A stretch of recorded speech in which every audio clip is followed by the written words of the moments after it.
Greetings everyone, and welcome to the final round of Rouille's 1v1 Improvisatio Tournament. Today, it will encompass the semi-final and final part of the tournament bracket. Once again, I will be accompanied here by fellow Thoughts players and casters, ENTRAX and Dranistian. Hello. Hello. As a reminder, the formula of the tournament is that it is played on maps which have never been seen before and are only revealed to the competitors at the very last minute before the match starts, forcing them to improvise a strategy on an unknown territory.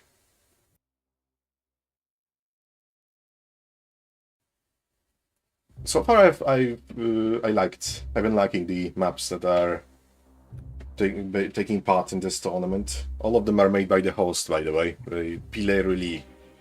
I hope I'm pronouncing that correctly. Yeah, I think it's somewhere around Pile. I think he doesn't take it too seriously. Yeah, I'm not sure what that means. I went to Google Translate and it's like rust battery or pile of rust, something with rust. Either that way. It's in French.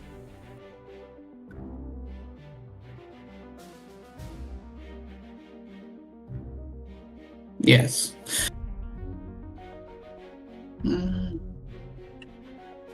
I'll be right back on Forts. I will stay here, but I have to. So but the lobby shouldn't start. Yeah, it's all good. Yeah, the lobby's up.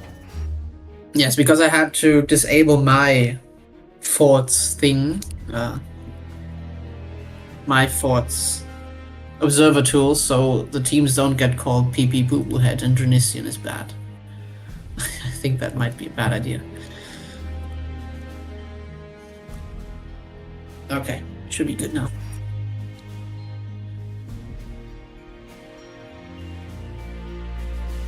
Right.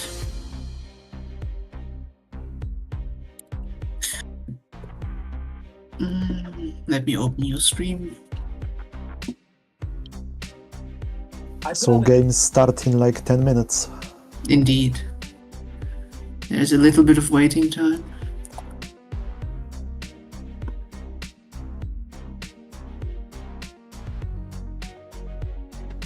First game will be between Wind and Dori Pixar, member of the Pixar Club.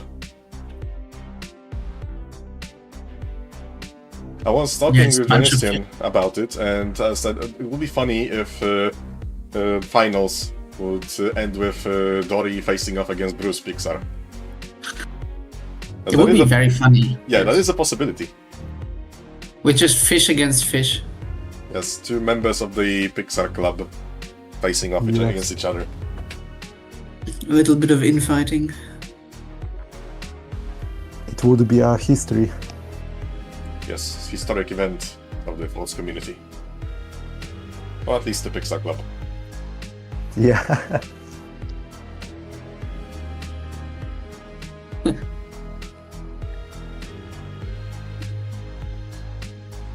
So that is assuming Dori is going to win against Wind, which is...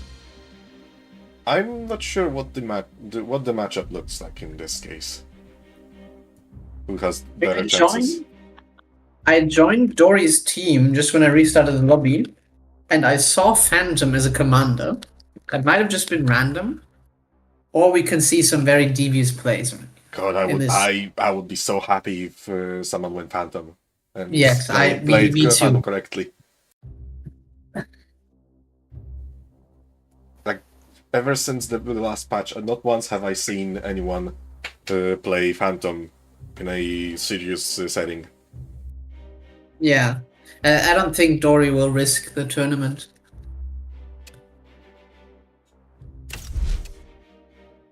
I would love to see AP Sniper Cheese or Rockets. Surprised with Rockets. Surprise your opponent with Rockets. Yes, I love to make the play where I fake pink tech and go for red tech and early buzzsaw. So many people just sell off everything. It's awesome.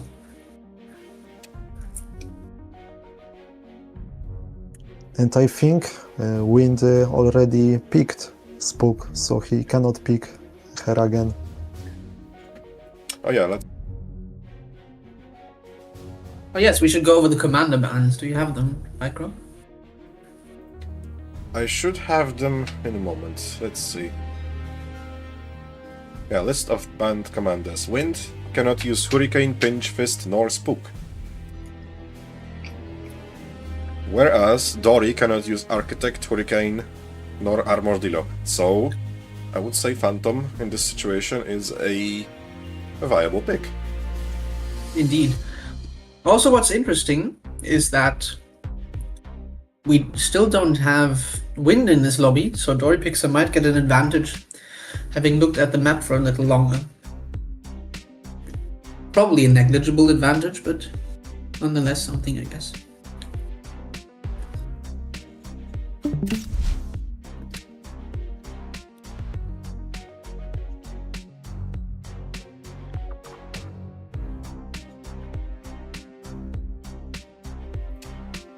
Speaking of the map, this one features Japan theme. What theme?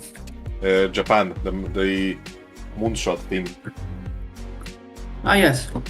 The Japan environment, and the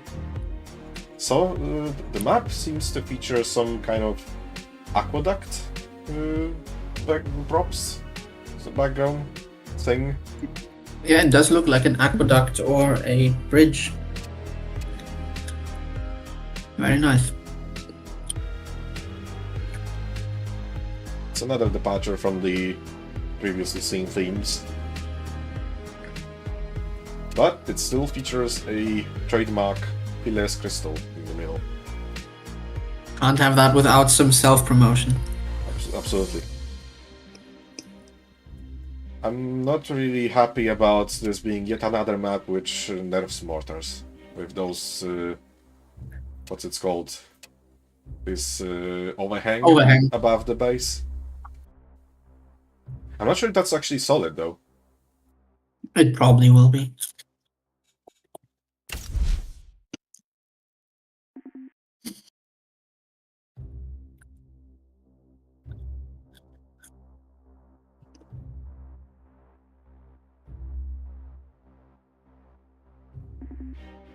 Okay, so that is foreground, so mortars are out of the question.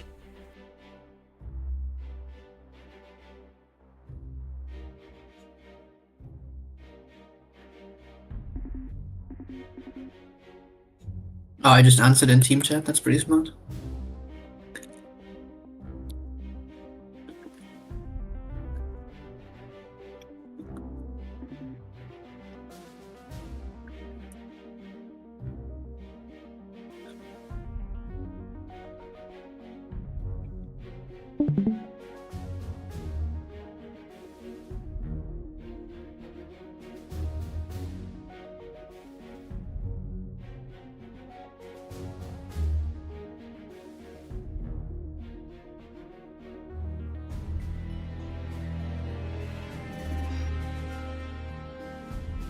Right, here's wind.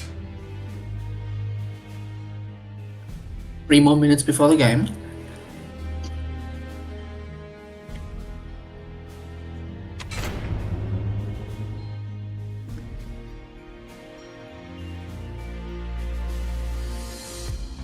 So, if I was Dory, I would do some metagaming and would just pick Moonshine against Wind.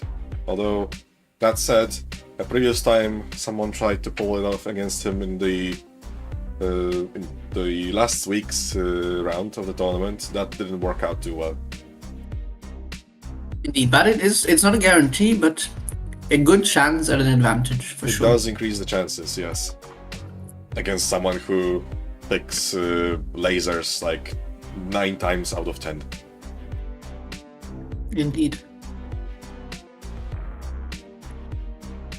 It appears we have somebody switching because Domi just wrote he will not be able to play and OG will be switching for him. Yes, I saw that.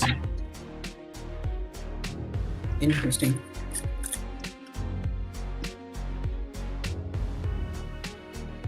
So OG will be jumping in Domi's place apparently in the losers bracket match against Clawales.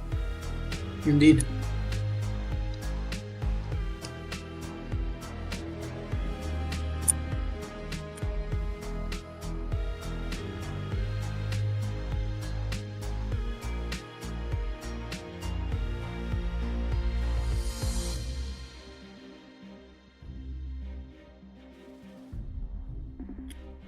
Speaking of Phantom, something that needs to be mentioned is that the recent patch buffed her by making it so weapons which did not fire for 10 seconds are recloaking.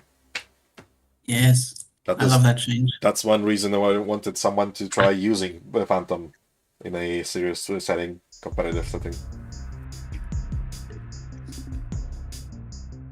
If the changes are worth the make it better and maybe viable and competitive.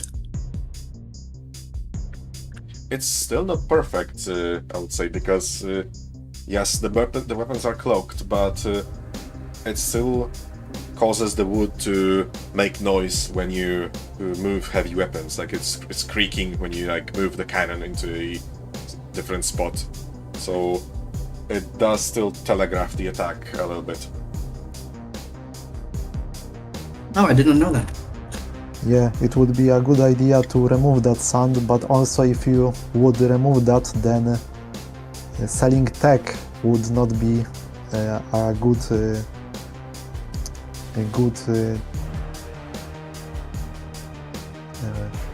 hard to say that in English. I don't know the word.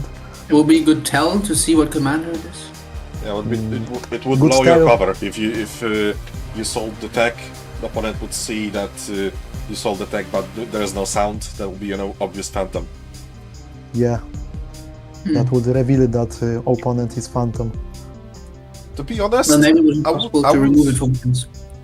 To be honest, I would live with that. I would say that's a worth trade, because having weapons you can move quietly all the time is more valuable than being able to sell technology, especially in the current meta when everyone goes for full eco.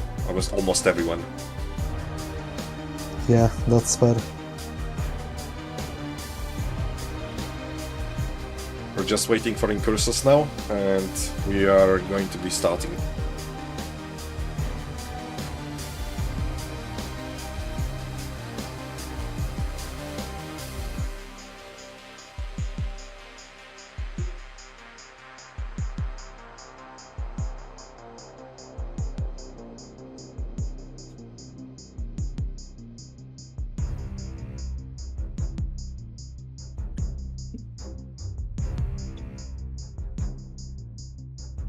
And we go.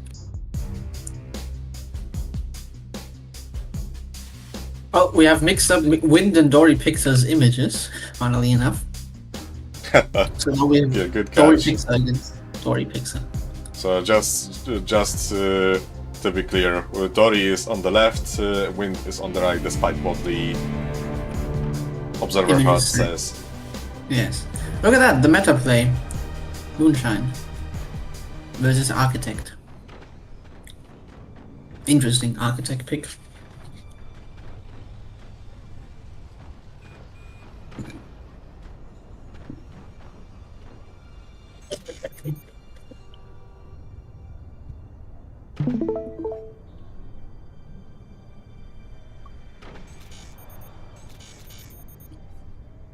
Also, how many mines do we get here? Is it? No, we have an expansion at the bottom. Dranistian, I'm gonna cut my Discord stream because it's making noise on the live stream. All right. We have an expansion at the bottom, so 6 mines it would appear to be. Also an expansion at the top, so maybe even 8 mines. Which could be a very interesting game, as we have 2 rather defensive commanders. I stay corrected. The mortars are not useless. They are kind of viable to attack, at least that expansion on the top. So you would still have need something to kill the base with, to deal the finishing blow, but it is possible to get some value out of mortars. Although I honestly doubt someone is going to go for mortars in this matchup. Yes, probably not. We see Wind getting incredibly greedy, selling almost every single strut of metal. God damn it, I'm getting confused by the observer HUD already. For me it's fixed actually. Now Wind is now on the right side. Oh yeah, now it's fine. But yeah, in any case, Wind is asking for a boss swap. Absolutely.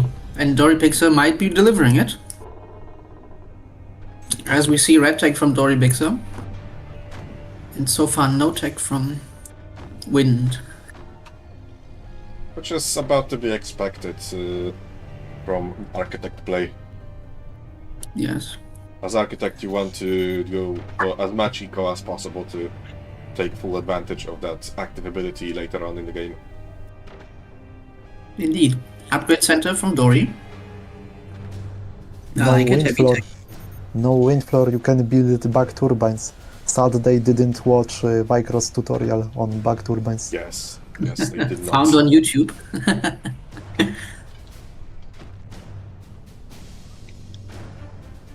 Can you place mines on that front expansion at the bottom? Doesn't look like there's no ore sprite, so I assume this is only for swarm missiles. Yes, that will probably be the case. I think 8 mines would be a little too much. 8 mines would be insane if someone decided to go with an eco commander. Like overdrive, like you wouldn't be able to spend metal fast enough Yes. to not float. Indeed. Okay, Mortars on that. we do have a boss cell. Mortars on that front expansion, I think would work. I think you would have an angle to hit the front grand nodes of the base and collapse opponent. Also, mortars in the front expansion would have great angle at the top expansion. Indeed. We're about to see Dory unleash the buzzsaw. Yes, Wind also getting one. And a sniper. Ooh. So much for the sniper. Yes. Also already almost value.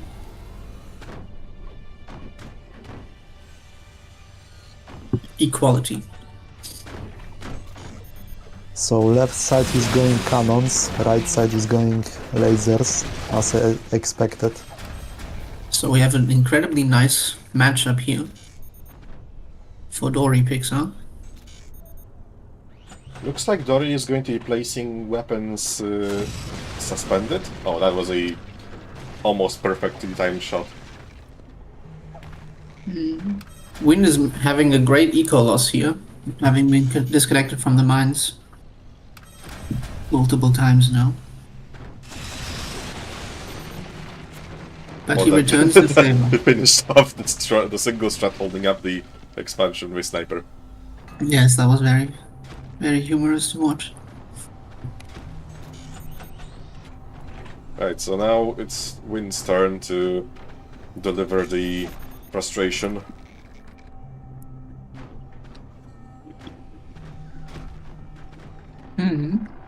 Yeah, so the He could way drop a turbine. He could deal some core damage, but that's about all he can do, as I see it. the way these top expansions are positioned makes it really annoying to maintain a connection that's not vulnerable to boost cells. Okay, he opens the reactor. Dory blocks with a windmill. Yes, as predicted, we see some core damage. So win on time is now definitely in the stars. Probably not going to happen, but it could. We have a plasma beam placed in the top expansion right side. Yeah, as Yes. well as a mortar. Oh, there's multiple mortars. Four Okay. mortars. Interesting. Very interesting. I wonder if Wind is going to take advantage of the recent incendiary mortar buff. Oh, that was an exposed howitzer. Yes, I really don't like the weapon placement from Dory Pixar here. Wind's plasma lasers will just have the most disrespectful angle on it. Drop-shotting it and everything.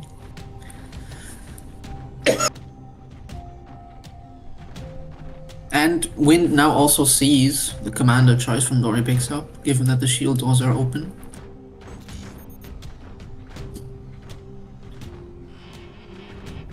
Team 1 does not expect mortars. at all. They will do a lot of damage. If Wind can nail the first shot on that howitzer, it's going to destroy the shield doors. Never mind, he attacks the expansion. Good Yes. sandbag placement, reduced some damage. And Now we he start. needs panic to building. build a big boxes. Wind immediately switching targets to the machine gun trench at the bottom.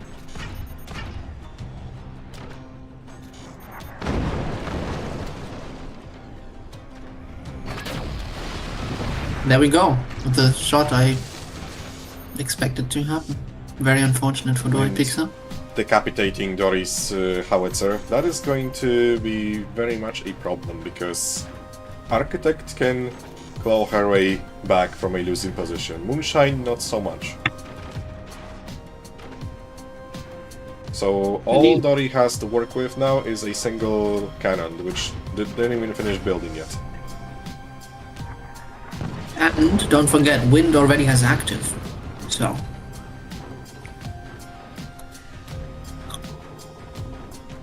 Yeah, Wind should invest in more energy production and then use active to place more weapons. I didn't even notice that those mortars were completely exposed.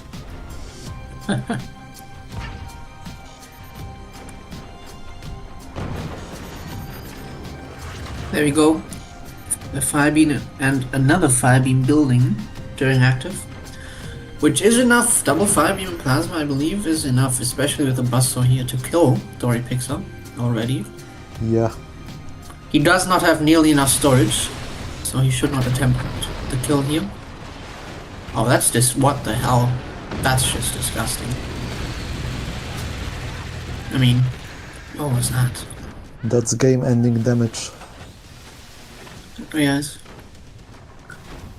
We do get a fire beam, but that is not an equal exchange at all, as the mortars still rain down.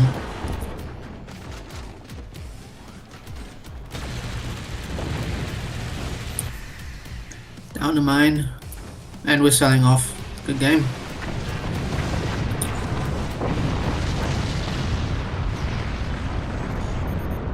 Very unfortunate interactions here, I would say. For Dory, yeah. Wind will take this victory in a clean sweep. Indeed. Let's have a look at that mine killing kill, or the game ending shot. Yeah. Simply not enough stability at the top. And a very crooked build anyway, so. Was kind of doomed to fall. Although it is still terribly unfortunate.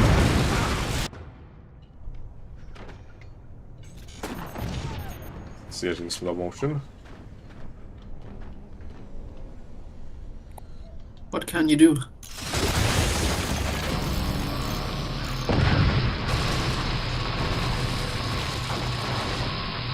What can a fish do?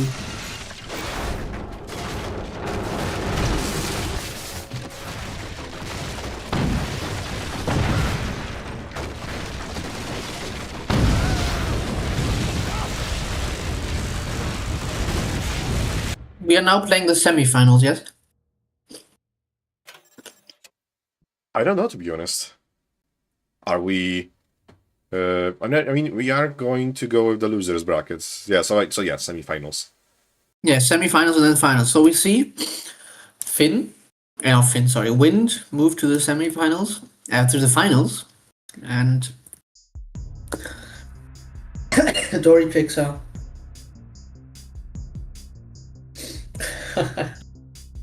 Dory Pixar going down to the losers brackets, as Bruce Pixar is defending his fellow fish.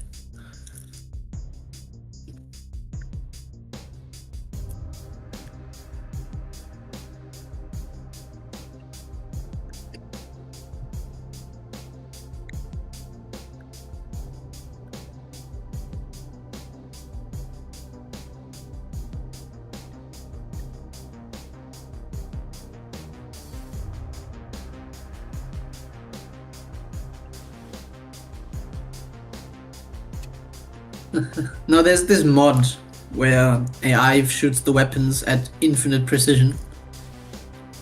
Yeah, I think he was referencing that. Yeah, that's what Bruce was referring to by saying AI tournament. I know.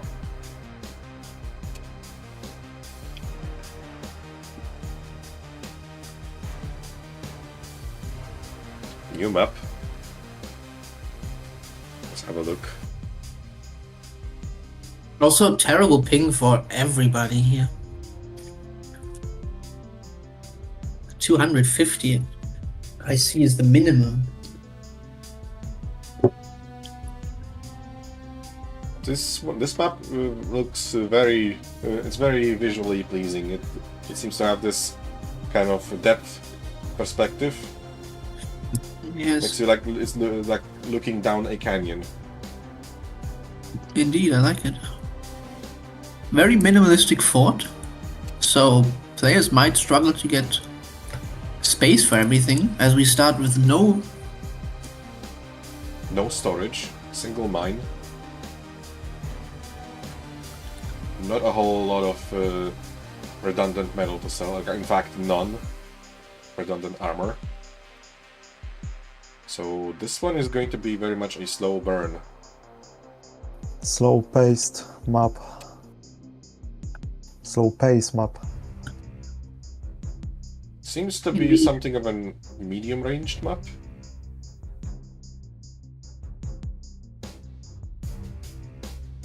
Looks like 6 mines in total. Yeah, some free swarm spots, I believe, but not very easy to take care of, to capitalize on. But we do have 2 or 3 swarm spots, you know. No further expansions. I don't think back turbines are possible. Yeah, no, absolutely Maybe not. There's one. not enough space. But yeah, that's unlikely. Unless you move the wood spam forward. But Yeah, if you're stubborn, I guess you could move wood spam forward and add some additional background in front of the reactor, but I'm not sure if it's worth it. yes, there's some drama in the chat going on. I am not going to be showing that on stream. Yes. No need for it. No politics, please, guys.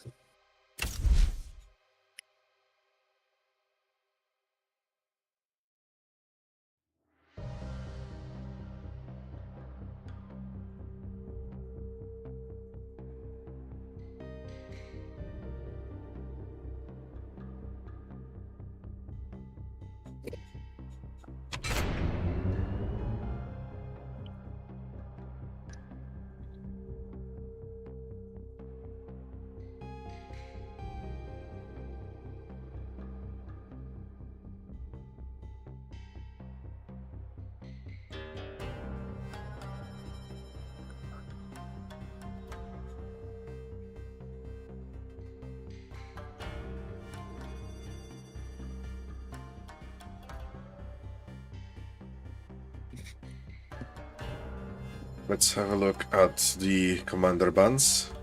Just remembered that would be a good idea. Yes, true.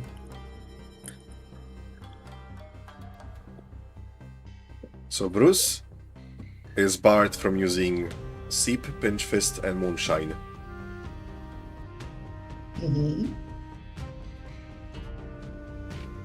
And their opponent Taichu cannot use Armadillo, Spook, Scattershot, and Hurricane.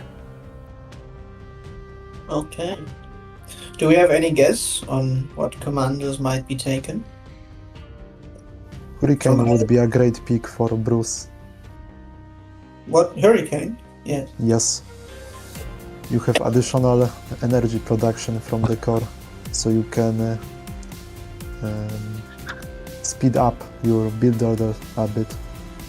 Indeed. Yes, that's true. Hurricane would give you a little bit of an advantage in the beginning, especially since you cannot use Pinch Fist in this situation, because Pinch Fist does have a similar effect, but only once you actually place the turbines with the 5% resource income increase, passive increase.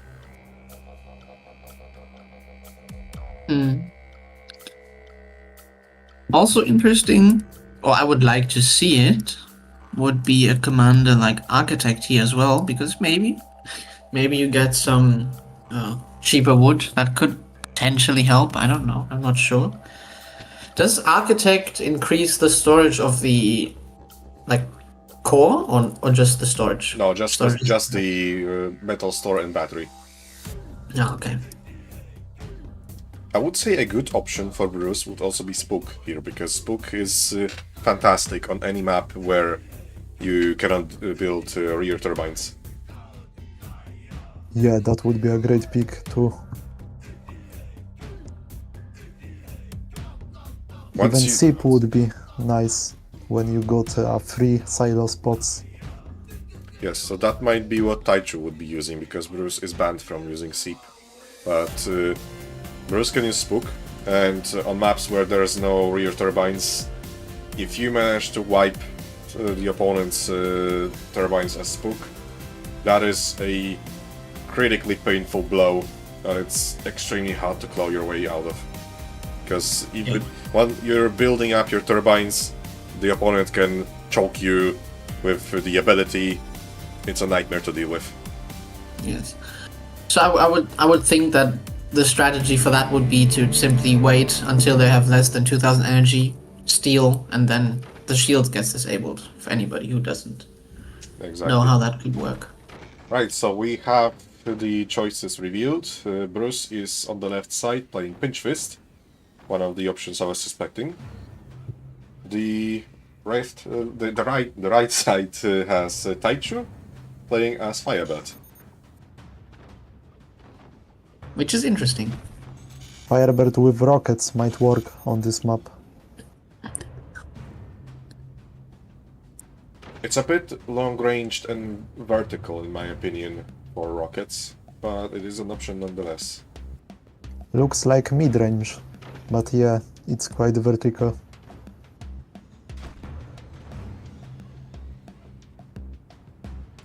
Unsurprisingly, both sides are electing to go for economy at the beginning before placing any technology. And we fully go from both sides, I guess, unless Taichu is going to place a tech.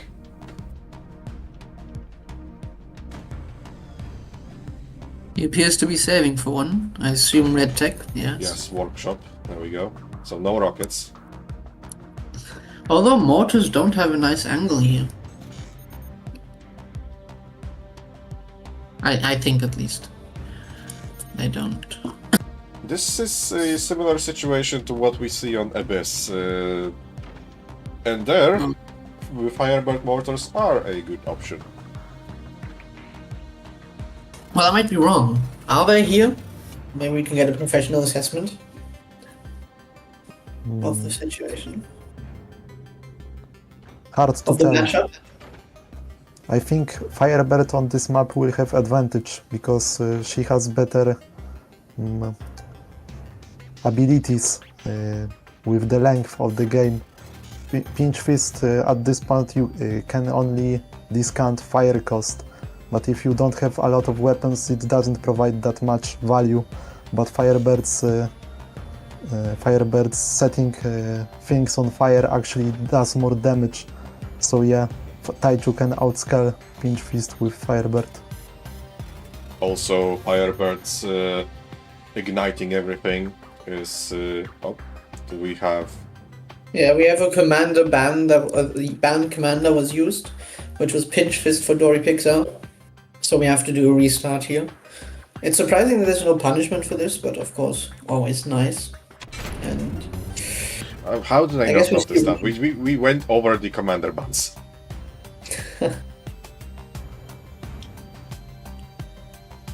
Wait, okay, I think the list wasn't updated? No, it was, but just Dory Pixar, Red Bruce Pixar, and Bruce read Dory's commander bans, and therefore just simply looked at the wrong one.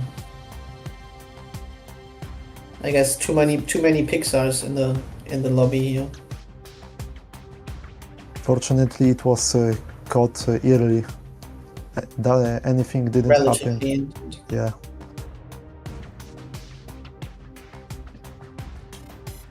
Bruce and Dory should just share commander bans since they're from the same crowd. Indeed.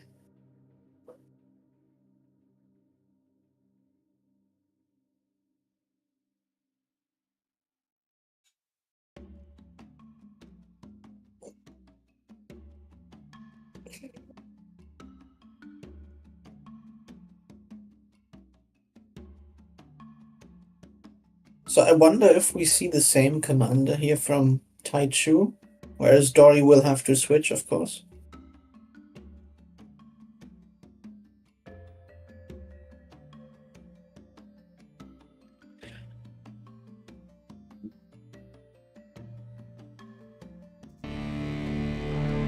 Yes, we do see the same ones. Scatter shot from left side. Okay, so a total pivot from an eco play. Scatter shot can only be aggressive. Indeed. Cheap But I like 20mm cannons that do more damage than a standard cannon with active ability. I think Scatter has a slight edge in that matchup.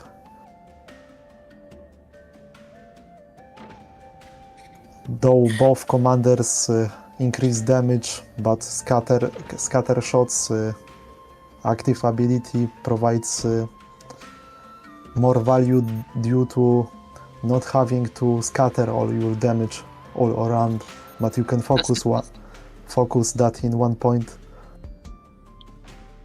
Fun fact, we did actually play yesterday together with Dranistian against 2 pro players, and they did select Scattershot and attempted a full eco build.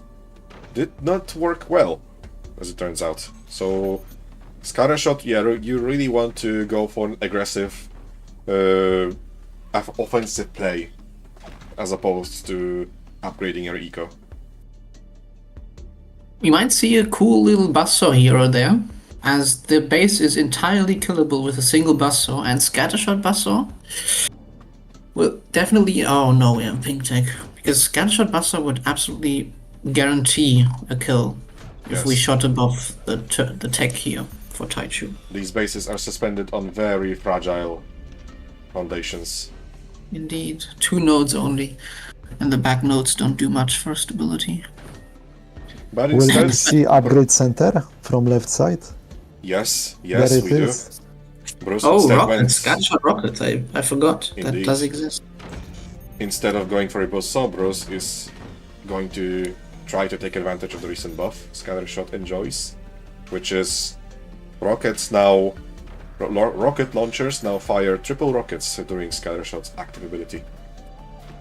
At the triple cost, of course, but yes, I like that change a lot.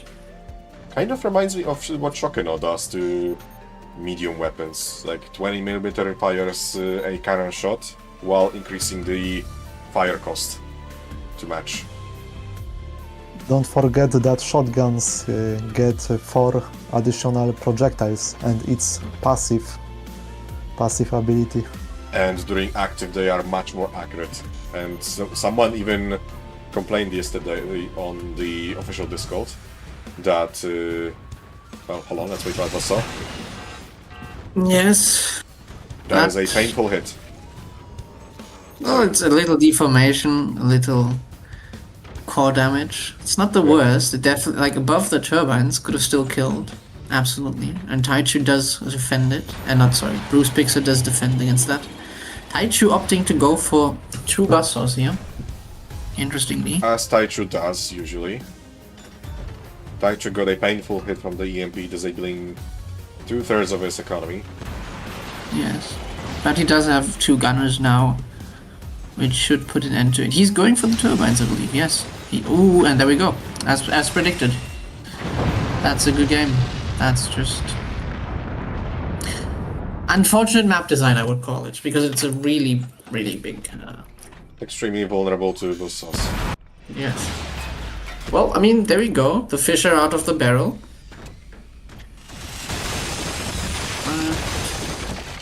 Oh well, they stayed in the barrel, just are not swimming anymore. Either that way, and they are eliminated. Indeed. Fish fillet to be had. Sadly, we did not see Scattershot in action, but I'm just going to finish what I was trying to say earlier. And someone yesterday was complaining on the official Discord that Scattershot shotguns during active ability can actually door snipe a 20mm cannon through small doors, as in the cannon behind the small doors. And 2 shotguns can actually door snipe a standard cannon. Oh my. So this is slightly crazy. Door sniping with a shotgun, it was not on my bucket list. Neither was on mine. Unfortunately. Okay, we go into the losers bracket. OG swapping it for Domi. Clawalice simply being Clawalice. On the next map. Being Clawalice is what Clawalice is best at, I would say. Stealing everything. Which is the literal German translation for Clawalice. Really? Yes, it means to steal everything. It's actually the commanding grammar. So steal everything. I was actually wondering what that means.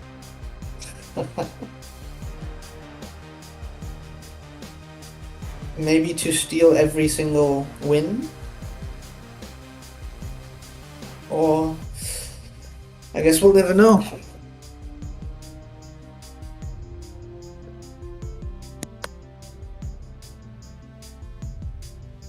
Klau alles.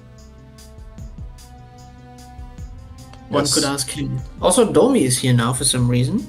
He did announce in the chat that he would switch, but maybe not. Yeah, there you go. Luigi does not have to swap in. Do For you the want best. to know funny thing?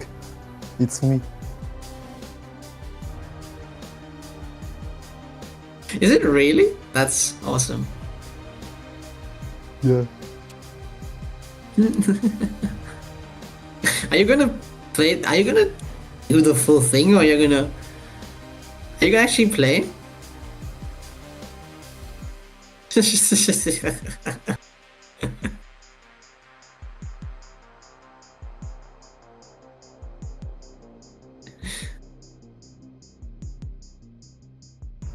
little friendly prank, one could call it.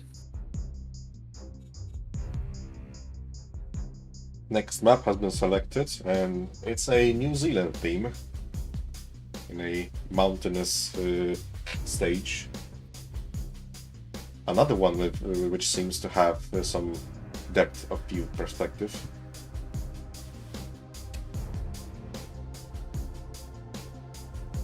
We have a double Yeah. reactor setup. We seem to be straying away from our scattered. Goodbye, Dendran. As Dranistian is caught in his foul act.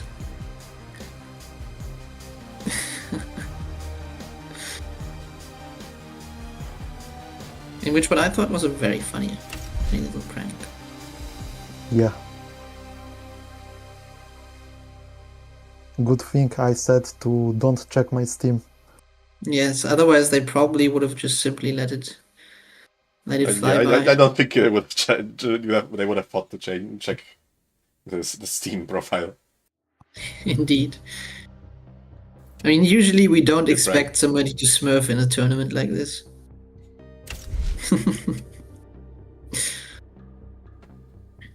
I feel like this map seems to be a bit closer range than the previous one.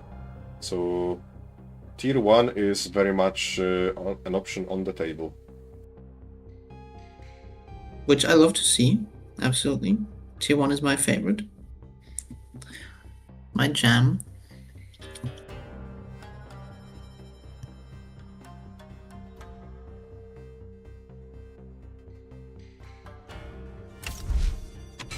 Given the short range and dual reactor setup, I would say this map is biased a bit more towards early aggression weapons than heavy weapons. unfortunately.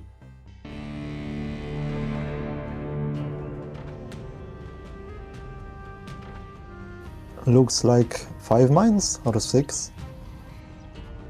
I would assume 5 mines given the core reactor or the extra reactor. Hurricane is a great pick because of double reactor and additional energy production per reactor. Indeed, I would say that's a default option for dual reactor maps. Yeah, And on the What's- left-hand side, we have Seep with SIP is also a great pick on that map. You got 3 spots below for the silos. And that's energy. Actually, yeah, that is actually foundation, right? And energy to keep firing those silos. Right, so we have 2 options against each other, which are synergizing well with this map. Great picks. We might have another commander false pick, I guess you could call Another it. foul, let's see. Yes, as Yes, Armadillo indeed. says. Clawales is playing Hurricane, and they are banned from playing Hurricane, so we're going to have the game interrupted, I guess.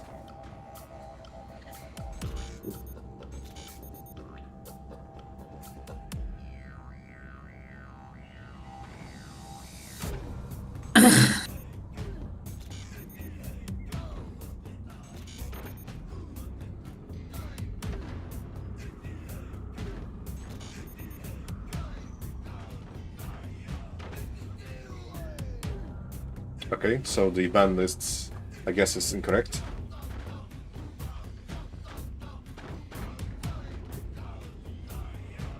I guess not, yeah. Because it's just for completeness sake, it says Clawales picked is banned from playing Spook, Armadillo, Architect, and Hurricane, whereas OG was banned from Eagle Eye, Overdrive, and Hurricane. So I would say Seep might be one of the next best option after Hurricane. Okay, Dranistian, can we get a professional? Well, I think Smart. Hurricane has that matchup. It counters SIP a bit because of the faster firing speed of burst weapons. It helps a lot with against silos. And on top of that, you can produce more DPS having less weapons. And by that you have to defend less weapons because you don't have that much weapons. And also Hurricane boosts reactor energy output, so Hurricane has better anti-air, more DPS output, and Better slight build eco order. boost. Yes, better build order. we see some incredibly unfortunate turnarounds here for OG as he struggles against this EMP sniper combo. Though Having I lost don't think so much. Clawales expects silos. He should have seen. I mean, he has a flag, so he does expect them. I mean, you can Yeah, I think definitely see them. here. one of those silos is sticking out, so it's visible. So Yes. Clawales sees that. As I said, he has built a flag. Firebeam is building. Interesting. Not picking a plasma. OG can kill Clawales with Basso and double silo. We still have the flag, so I Yes. don't think that much will get through, to be honest. Although OG we have activated active. ability. Active is something. We're not painting for some reason. Why are we not painting? Active No is now. idea. gone. What happened? Oh, you know what it is? I think no, actually, is that foreground, that rock below the base? I hope it is. Because if it is, it might be blocking the silos. Actually, no, it shouldn't. Yes, no distance. Okay, Firebeam is ready. Yeah, but no plasma, so doesn't matter too much. If this rock at the bottom here the same color as the one that is being built over is... Oh yeah, it does appear to be. That is just bad map design. Yeah, okay, OG had some kind of problem firing those silos because he's placing a portal.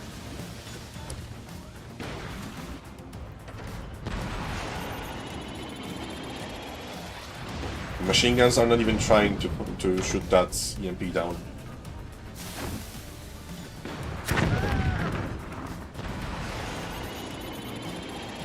OG is getting tossed here.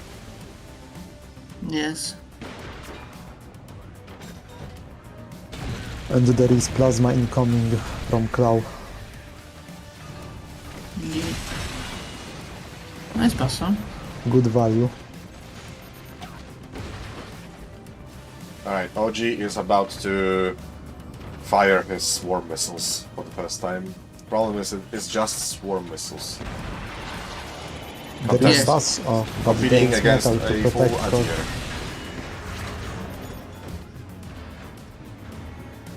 Alice is activating the ability to deal even more DPS with that fire beam.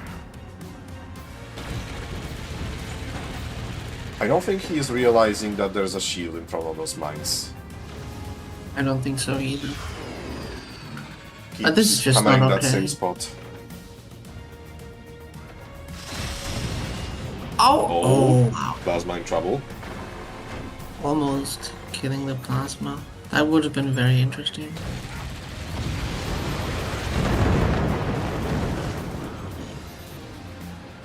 I don't think the second silo can fire. Yeah, no, the portal is too short, sadly. Okay, the shield deflects, that's good. I think the portal in front of the silos is okay, but the exit portal might have caught a bit of a glimpse of the blocking rock still. Okay, but Maybe. OG Yeah, that is bad. That is a really bad map design here by Pile. If one of the blocks that have this that look the exact same as the other is foreground and the other is not, that is just Yeah, that is a map making error. I That actually is I know what terrible. happened. I think the silo, the left one that OG sold, it might have actually been blocked by the ground, where the ground itself where the silo was placed. You can see that happening on up and down 2v2, for example, if you place the silo a bit too close to the wall. So I think that's it. That's why he sold the silo. Oh, that might be the case, yeah. Indeed. So OG is forced to discard his main source of damage, and at this point in the game, that is an extremely heavy handicap. I don't think there's a way out for him anymore. No, he's just down so much. Chooses to upgrade the mines in a desperate move to maintain the position in the game. Which is a losing position, absolutely. Yeah, it's not gonna be a comeback more, or it's not gonna allow for a No, it needs comeback. to- Much more is going to maintain the same position. Just let him keep staying alive. At best. Kowales that was has a total sentence. map control. He just needs some raw DPS weapons. And he has tech for rockets, so that's the best idea to beat them. Yeah, adding We do have rockets two would be a plasmas here. finisher. Fire beam down. I like to see that. Plasma almost down. Wow. We got 2 snipes, but it somehow survived. Bottom plasma still alive. Just not a good position to be in.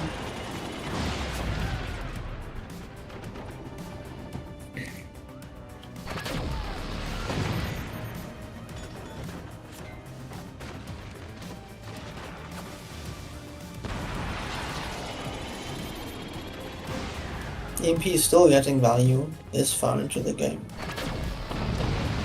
Somehow. I think Kowales is trying to disable that shield in front of mine, which he gets it. Indeed. He gets it, and is he going to follow up with a plasma laser? Doesn't look like. I don't think the bottom one has angle on it and the top one is reloading. So I think OG survives with his mines for now. But Not if now that EMP keeps striking that shield uncontested. Oh, okay, he headshot the core. That's just unfortunate. That was an extremely precise shot. Yes. Okay, I'm gonna quickly test this map. Which one is it? 999. Host new game, start. Improvisation. I need to check it. Improvisation 999.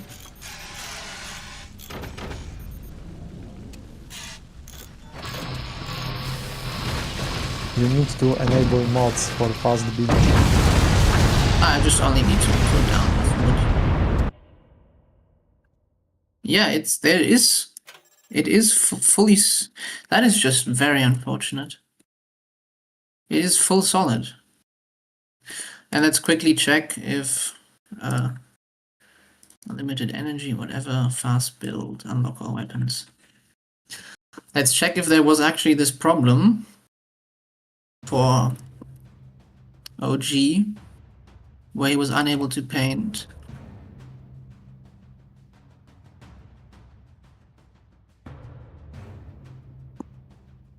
Oh yeah, right, I should sell that.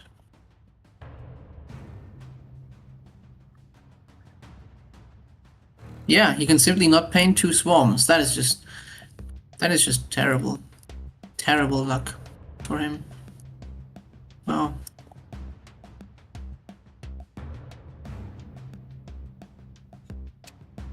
If we now try to fire the hind swarm.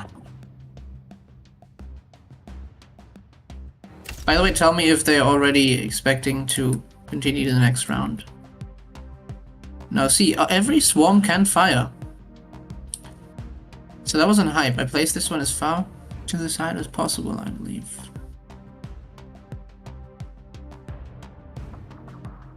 Enable grid. Yeah. Yeah, I did. As far as you can.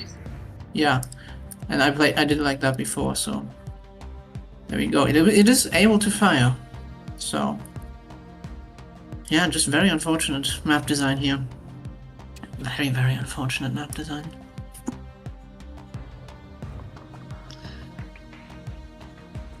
Oh, we have a next map.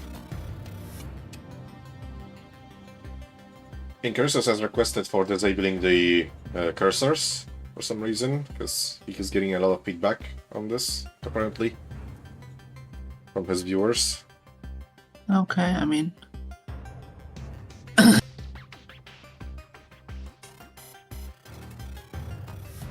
DJ, can you choose select the fort icon in the preview? Yeah. Looks like mid-range map.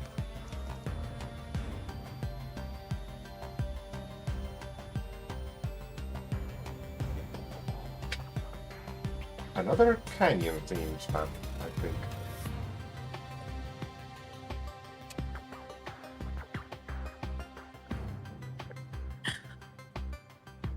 A very unusual base design compared to what we've seen previously. Yes. It... Reminds me a bit of Wingman. Yeah, a little bit. There's a lot of metal to be sold here, which could allow for a quick match, or quick start at least.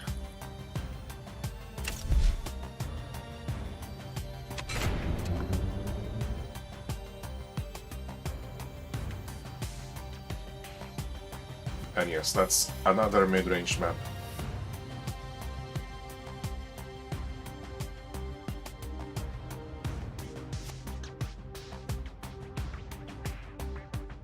Mid-range maps are okay. They are good for tier 2, but it doesn't necessarily mean it will be bad for tier 1.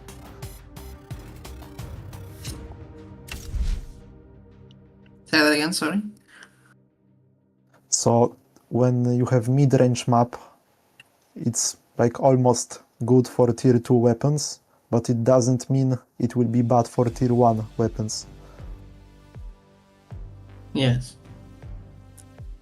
But when you have long distance map, then it will be for sure bad for tier 1 weapons.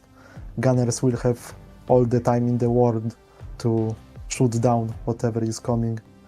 And most tier 1 weapons are shootable, have shootable projectiles. Indeed. We will see what happens. For your information, Clau Alice is barred from playing Spook, Armordillo, Architect, Moonshine, and Hurricane at this point. Taichu cannot use Armordillo, Spook, Scattershot, Hurricane, Firebird. Both of these players have maintained access to Overdrive. Maybe we'll see a boring long Overdrive matchup. I feel like... No. Yeah, there's Overdrive, okay. I feel like the strategy these players have been going for, and it's just a feeling, but I feel like they might have been saving Overdrive for the later matches, for the more difficult ones in the near finals. I would That's a smart guess move. So to be a bad matchup for Taichu. yeah, so we have No. Clavales on the left playing Overdrive, and Taichu choosing to go with Pinch Fist. Yes, and probably we will see a nuke rush here for Taichu. At least that's why I would expect an instant tech and no extra mines. So maybe I would like that. I would love that, but I think that that's just a bad matchup against Overdrive. Yes, there we go. We see swarms being placed now. Second tech. No! Yes. Okay, laser rush. Interesting. Interesting. Dranistian, analysis. What do you think of the matchup? Well, I think Overdrive is far better than Pinch Fist. You cannot simply starve Overdrive by doing tier 1, and the Overdrive is like second best late game commander out there. So he has counter, maybe not counter, but he's very good against tier 1, hard to win against Overdrive with tier 1, so you simply don't do tier 1 against Overdrive, and Overdrive in mid game and late game is just a beast. You have all the eco in the world and you have all the energy in the world to keep firing weapons you build. Indeed. It's not really impossible to play well with tier 1 against Overdrive, but the thing is, you need to be absolutely perfect. You have to suppress Overdrive constantly to deprive them of that extra eco. And if you don't have enough firepower, you can actually end up doing what's effectively negative damage, because we got, okay, you deal some damage with your single battery of mortars. And all you do is charge their active ability, and they regain more eco than with the worth of the damage you dealt. Is what's happening a lot of times. Yes, even despite the nerf, it's still not a nice commander to fight against as a non-eco commander. The nerf that Overdrive received recently, I would say that's a toothless nerf, and you would even defend an argument that it had an opposite effect, because what it does is it makes the ability potentially have more uptime because it's charging more. It's more difficult to time it so that you deal damage while it's active. There we go. And Taichu's entire advantage of having quick build speed at the beginning is just nullified by an EMP, which is a great play, in my opinion, by Clavales here. Simply denying the speed by delaying everything. Clavales seems to be very fond of EMP plays. Taichu does. is not doing much to contest it, besides Well, a we have a single... bottom gunner now. Yes. And Top Gunner as well. But this Top Gunner has no angle on anything. What's it gonna shoot? His own core. I'm not sure if the bottom machine gun is capable of shooting that as well, because there's a terrain in the way. Indeed, yeah. I think it has angle, but well, with the recent improved weapon clearance, it seems gunners seem to be less willing to fire when Yes. they have tighter angles. It's quote-unquote improved. Yes. Just for reference, the recent patch made it so that weapons will refuse to fire if they are in danger of hitting an obstacle, even when accounting for deviation. Because normally you could just aim, like you could fire the weapon by aiming the center of your targeting reticle at the clearance, but it didn't account for deviation, so you could still hit a wall or the side of your door if the shot verged off course by natural spread. But now weapons account for that, and it's a double-edged sword because it can often prevent anti-air from firing if the angle is too tight. We get some insane map control here by Clawless, which of course is a great counter to snipers and to lasers. The problem is, There's no- despite Clawless's harassment, Taichu managed to get double fire beam and plasma laser active. Well, yes, but much, much, much slower than he would have wanted to, probably. And he almost just lost his plasma to 3 snipers, so he desperately needs some map control here. Yeah, Taichu can't fire those lasers until he gets rid of at least 2 snipers from Clawless. And the EMP will continue to get value here. I mean, less now, but still. Not nice. Although, door sniping the EMP with the plasma would kill all mines at the top. There we go. Interestingly. Risky, but Clawless didn't take advantage of that. Yes. 1 sniper down. Okay.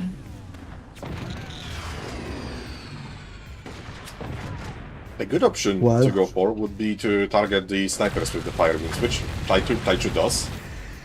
Yeah, now he can do that because he have 2 fire beams and there are only 2 snipers. Yes. Cloud is getting very close to losing his mines again.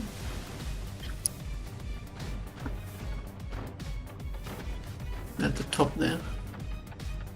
I think the shield is protecting those mines very effectively. And I mean the top mines. Top mines almost died.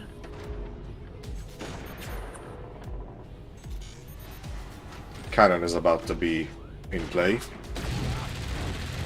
Unless it dies. It might here, actually. Yes. That's a tickle on the core as well. Active ability.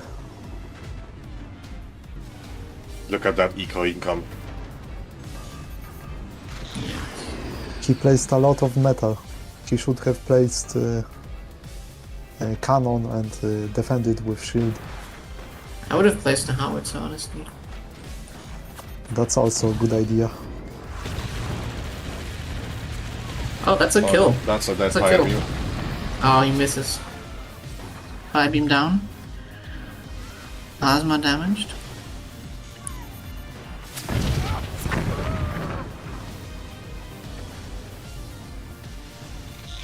Taichu cannot do plays like this. He needs to remove the snipers before he can go for a combo like that.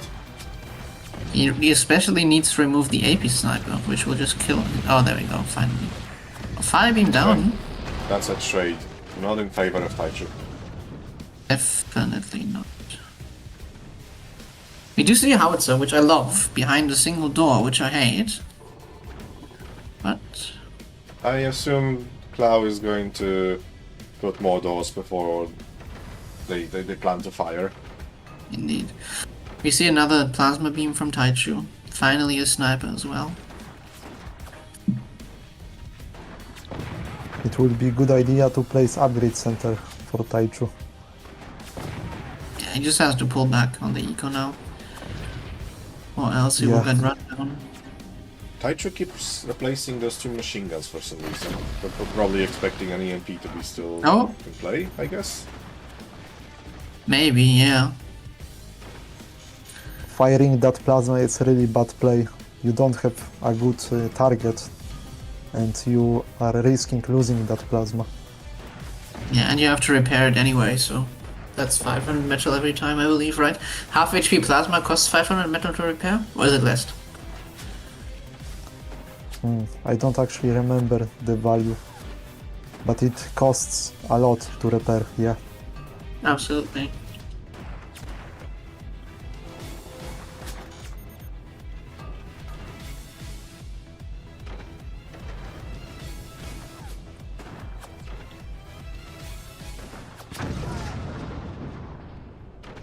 I feel like Taichu should consider placing a sniper in another spot, because Clawales has that buttoned up, that particular spot.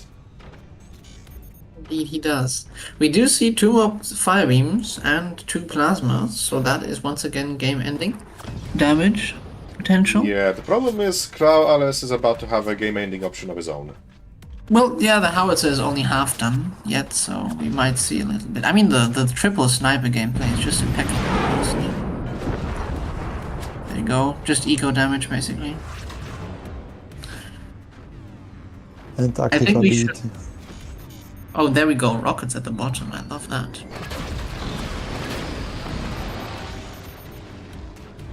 Attempting Getting to punch close? through the armor, not even door snipe, just wants to dig through. Indeed. A bit of a losing Wow, proposition yes. considering he's attacking overdrive. And Clawales can more easily afford to repair that kind of damage. That is not enough anti-air to stop the howitzer. It is not. And since we are repairing the doors, we could get the second howitzer off, but I think that's too risky. He will be hovering the door snipe. Oh, and Okay. there go the rockets. Taichu does see the rockets and eliminates them. But now his plasmas might fall. Double howitzer should be able to at least drop them, I think. Yeah. No anti-air. Double howitzer. That Oh, is that was going poorly to be played. deadly. He should not have group fired. He should not have group fired that, I think. Yeah. Separate firing would be better, because you would dig deeper. Indeed. That could have killed them, But, actually, I think. double firing looks more scary. That you get more style points. And you have less door sniping chance. Oh my goodness. There's the plasma, there's 2 plasmas, and there's the wood spam, and there's the game. Catastrophic damage. Yes, that's really... But to be expected against 3 snipers with no map control yourself.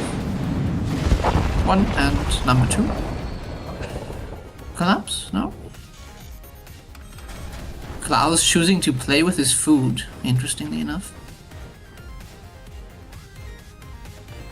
I mean, that's the most reasonable option, I guess. When you're playing as Overdrive, you have the win almost in the bag, and he doesn't know if Taichu didn't squirrel away another plasma somewhere. That is true. You can just play it safe and be in the driver's seat easily. Especially now that he has a finisher on the field. Just keep firing rockets and Taichu is toast. Exactly. Killing the turbines at the bottom. Sniping turbines even, I guess, why not?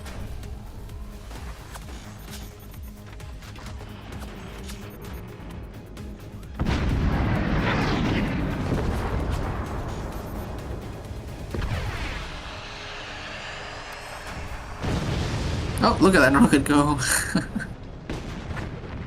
It actually went in between the terrain. Yes, that's very funny. I didn't think this is actually background.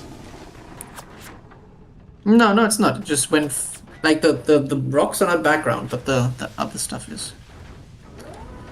We actually might see never mind, there's a forlong here. I think, is there a forlong? There is for long. Yeah, there You is won't forlong. collapse. It's really technical.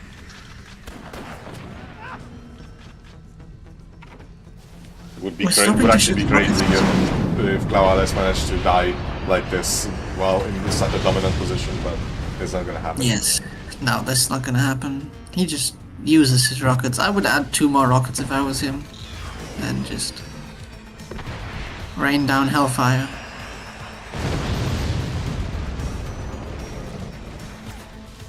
Or 2 cannons, that'll do it as well.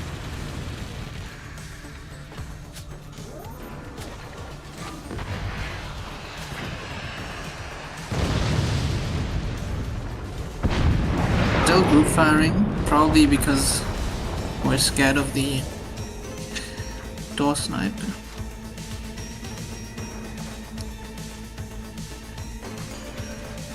Although this is just a death spiral without any hope for a win, I believe. No upgrade center inside, no upgraded eco, no eco commander. Oh wait, there's upgrade center actually. Technically, Never mind. because you can just play on time. Although chances of 15 surviving more this minutes. for 15 minutes is very small. Yes, very Questionable unlikely. even. Quite unlikely. I think they are non-existent. Indeed. We're adding red tech for buzzsaws, of course. There goes the 20mm.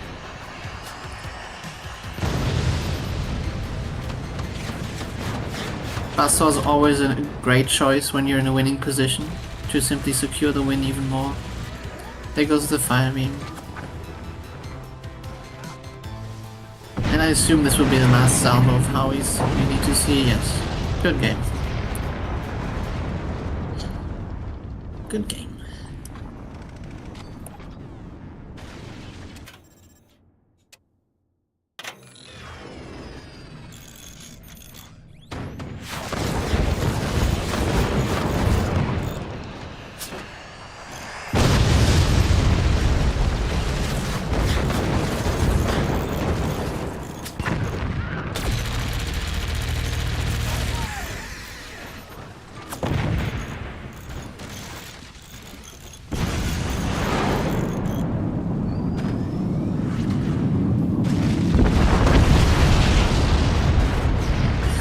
Well, as expected, overdrive pulls through.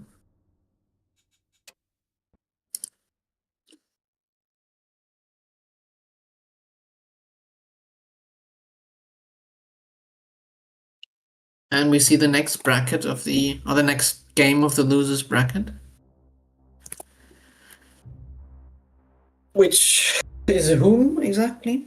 It should be Dory Pixar. Is it against Clau Alice? Does Clau Alice play a second time? Oh no.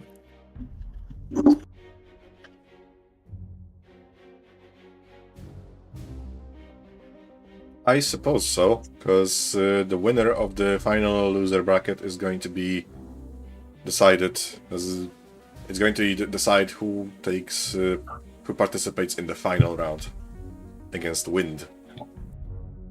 Indeed.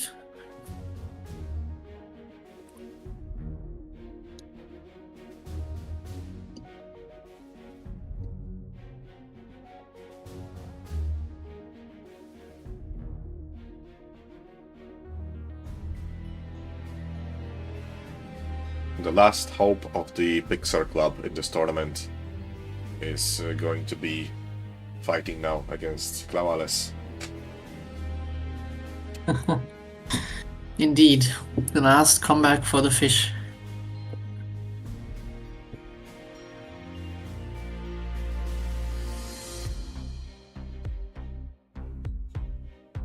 Next map is coming up.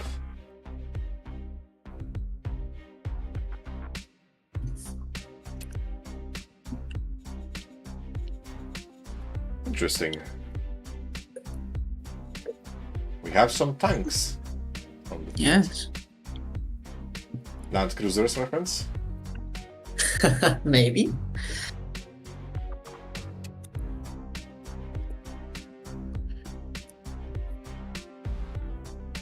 Fairly basic maps in terms of available economy and starting material. Can you click select the fort, DJ? Yes. Looks close range, I think. Yeah, close range. More like medium ranged, in my opinion. close medium range, we can agree on, I think. Intermediate. Yes. I think it's stalactites range. So like 90 something squares, grid squares. I'm not sure if that dark spot, a dark structure behind the base is foreground. It doesn't. I don't think it can be, because it will block the mines and block additional mines from being placed. If this is in fact background, then there's going to be a lot of spots for rear turbines.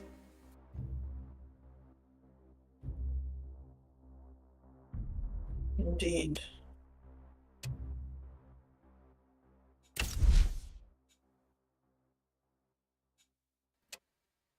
Okay, yes. So Pile confirmed that these tracks, what I was referring to, in fact, are backgrounds. So yeah, there's going to be a lot of space for back turbines.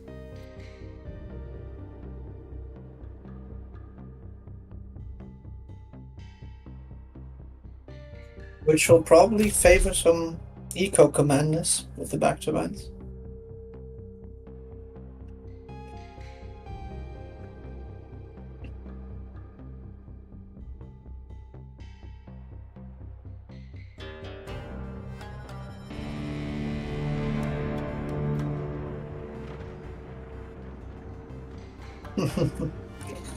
We get some land cruiser strokes. We are off to the races. Dory is playing Firebird on the left-hand side. Against Klauales playing Seep. So we are going to see a face-off against two offensive commanders. Behind the core in the ceiling there are 3 silo spots, yeah? It looks like it, at least, yes. Can you zoom in, DJ? Yes, of course. There you At the go. very I mean, that is least. definitely Oh, yeah. space for silos. It might not be space for 3 silos, but it is absolutely space for silos. You would have to get rid of the battery, I think. Yes, the battery, and you couldn't place tech there, so I mean, you could actually, and sell it afterwards. So at least Dory is not going for... I mean, probably is not going for the silos. But Klauales No. might. He might, given Seep, and that there's literally no other place for silos, except for in the front. So you could actually get maybe 6 silos? No, this is only 2. Only. So 2 plus 1, I presume, is the plan. Or which one? Or did you mean 3 plus 1, Dranistian? 2 plus 1. Yes. Seems reasonable as a prediction. I think 3 or 4 silos is the most you want, because you still need metal production and actual space to place things. Yes. It is usually a good thing to place things in forts. Yeah, and also you need energy production to sustain those silos. Mortars, good choice. Just to slow down your opponent. Needs to be mentioned though that the damage potential of those mortars is limited, because most of the base is covered by terrain from the top. So he can attack the mine at the top. And Oh, a there bit of might be the some position. angle on the core, actually. I think there's an angle on the core, but... There is an angle, but there's only a limited... Well, there's no angle shooting there. I don't know what we're shooting at like that. And there we go. We see the swarms. Very cool. I like it. A battle of tier 1. My favorite type.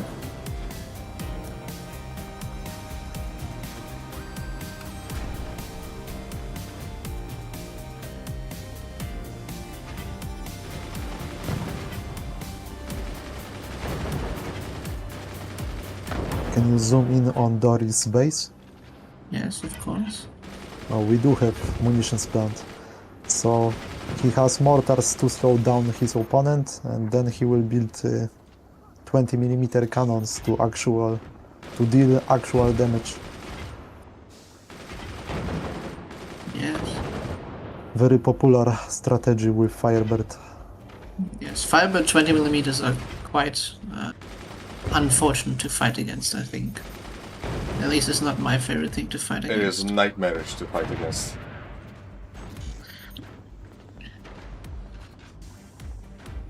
And we do have triple silo from Yeah, I was just going right to say. side. Clawales Yeah. indeed decided to go for triple silo. And hidden triple silos, by the way. There's no way for Dory here to see them coming, so if we go for the instant double nuke, No, he should actually launch those swarms to hit core from below and finish the game. oh yeah, that could also work, true. I'm just kind of a double nuke guy, so... But we see the 20s here from Dory Pixar. You know, it would be funny to see Clawales going for the hanging triangle trick. Like, that's the thing that some people are doing. I mean, you're Yes. familiar with this because you're doing that sometimes, like dropping a triangle of wood on a rope, which forces the missiles to dodge it and go lower. Indeed. It's a very cheap way to go very, very far down. Ooh, look at that. Nice I pass. believe that Clawales is also. upgrading mines instead of shooting those silos. Oh, now he's shooting, firing the silos. He is attacking the know. mortars, apparently. I don't like that spot. I think the buzzsaw has a potential to undershoot the 20mm and one-shot it.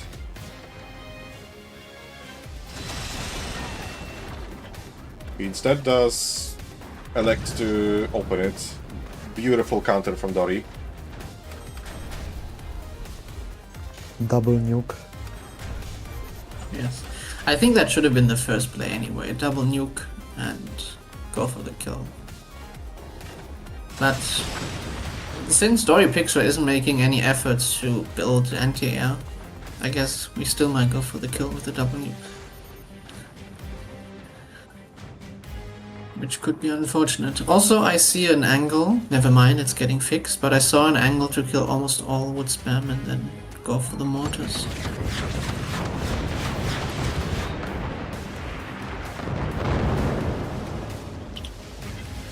Nice sandbag block.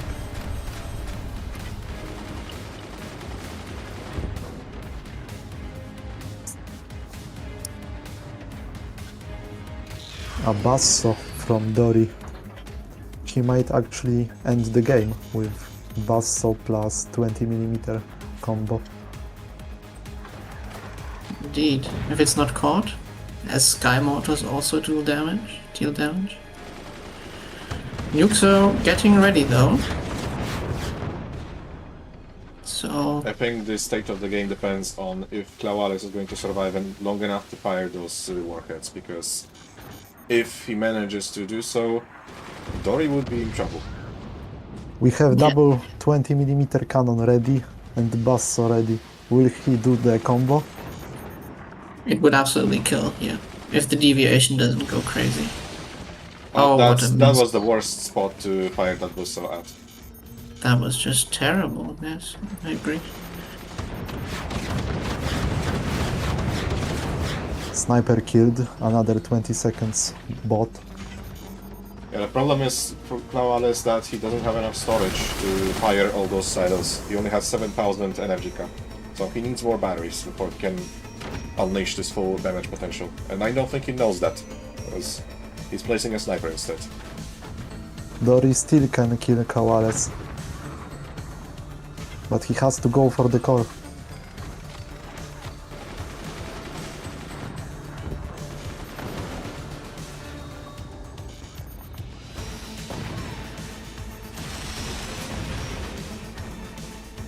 Missing once again. Missiles I are think that's flying. game. Yeah, we don't paint the second nuke. We could now. I hope we would now. Please paint the nuke. I think it was Or is obstructed. it blocked? Is it? No, it's not blocked. Yeah, it was It blocked by a was. little strip of wood. But this is just... Dory is very much in trouble. The doors have fallen apart. I mean, the at least the barricade Yes. below the doors.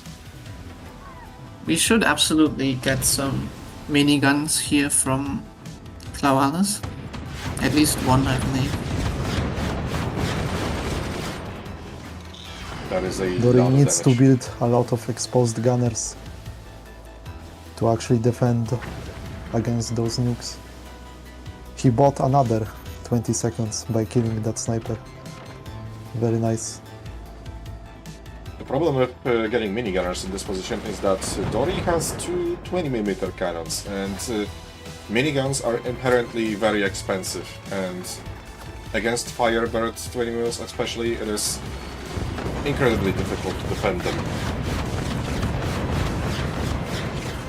Yes, I agree. But maybe even just one salvo of a minigun killing all miniguns. I don't know what the difference is between them. Like machine guns and miniguns, yes.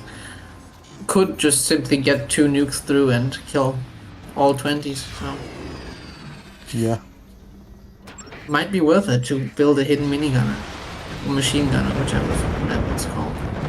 Dory is still not prepared. There we go. Dead 20. Dead 20. Do we hit those snipers, please?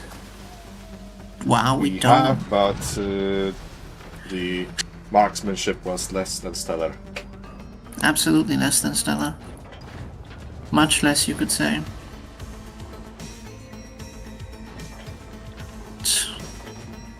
If we were to now paint at where the sniper is, that could do a lot of structural damage even. Dory is constantly playing on knife edge because with Seep's active ability, this is that's not nearly enough anti-air to stop those nukes. Absolutely not, especially with swarms. So, yeah, all 20's gone. All we have are 3 fire motors. That's game. Probably indeed. There is no coming back from that. Not against a competent player, at least, yes. Now Claualis is free to simply fire them at will.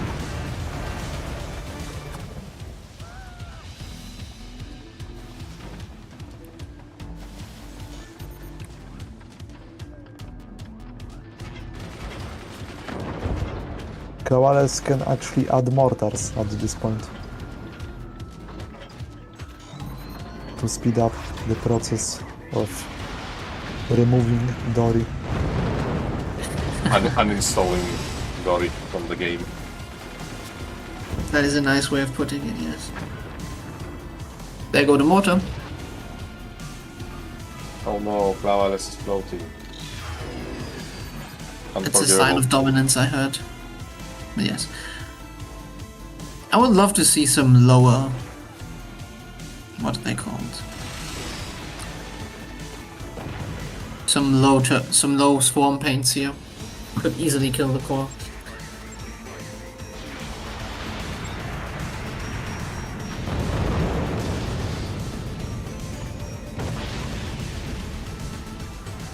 She can even upgrade Swarm Silo to nuke and Yes. have triple nuke. Wow, good game sense on that buzzsaw. He's already caught 2 of them.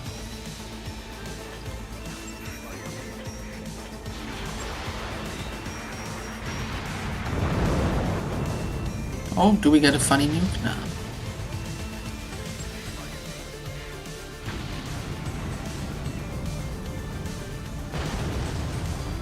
At this point, Claualis doesn't even have to hyper map control, just launching the nukes at max DPS, max fire rate. Yes, he actually needs to add more energy because he's firing too quickly.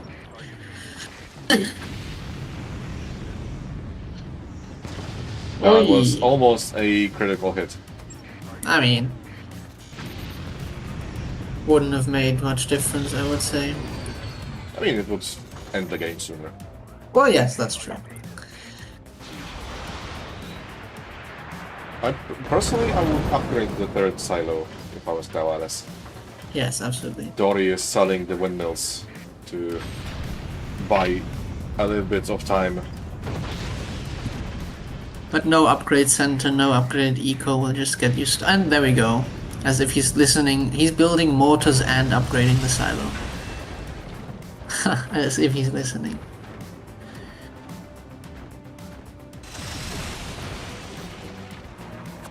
And Mortis will absolutely finish. You can even add some minigunners. Since minigunners got buff against wood, they do more damage to wood. They would actually help Increased a damage lot. multiplier.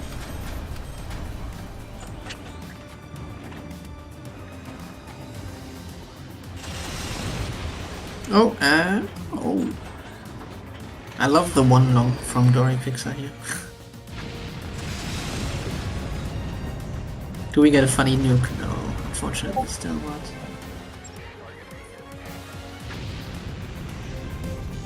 That was ENTRAX's Discord sound, in case anyone was wondering. Indeed, no, it was. no, you didn't get a Discord message. That was me, I'm Mr. Famous. There we go, one mine down.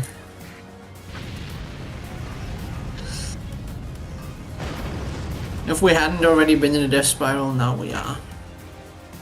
But we already were. Yeah. Dory isn't rebuilding. I believe Dory has given up. Oh, never mind. He is.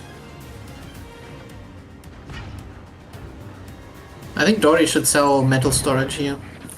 Which is, I mean, he's never gonna get a 1k metal together, so might as well. But there you go. Heavy mortar. And do we Reactor snipe? got bonked on the head. Mortar, Yes, we but don't even still survives. snipe. We don't even need to snipe. Yeah, that's a good game. Okay, and we see finals of Wind against Claudius, I believe. For a best of 4.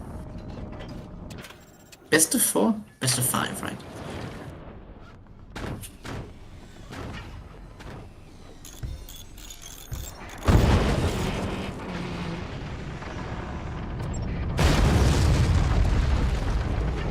Be right back. Alright.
Next map coming up.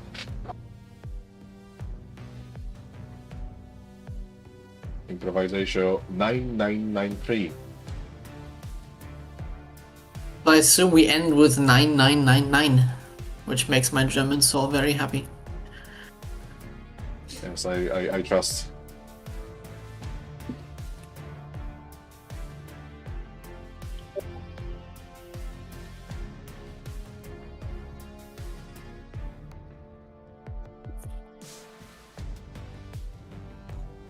Okay, and it's a volcanic theme.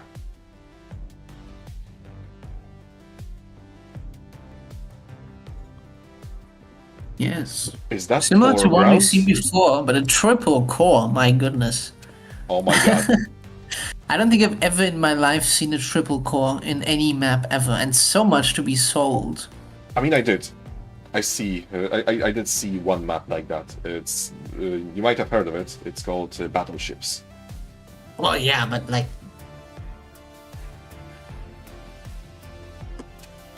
Would that count as mini battleships in that case? I mean, maybe. I mean, you don't have the eco for as many battleships, but you do get a lot of mines, I think. In the back here and on the top, one more. Very interesting map, I mean. Yeah, I feel like it's gonna be a hot minute before either side needs to place a single windmill in this match.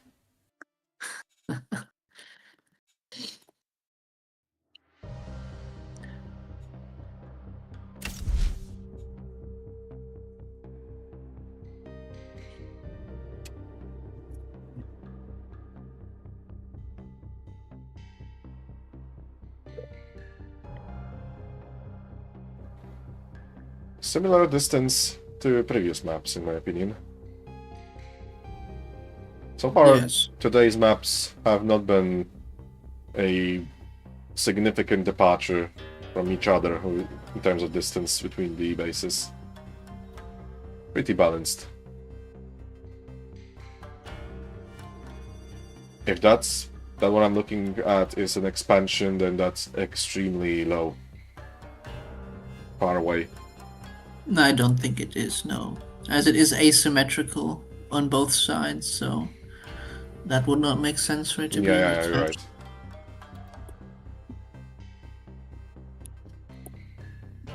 Very interesting, either that case.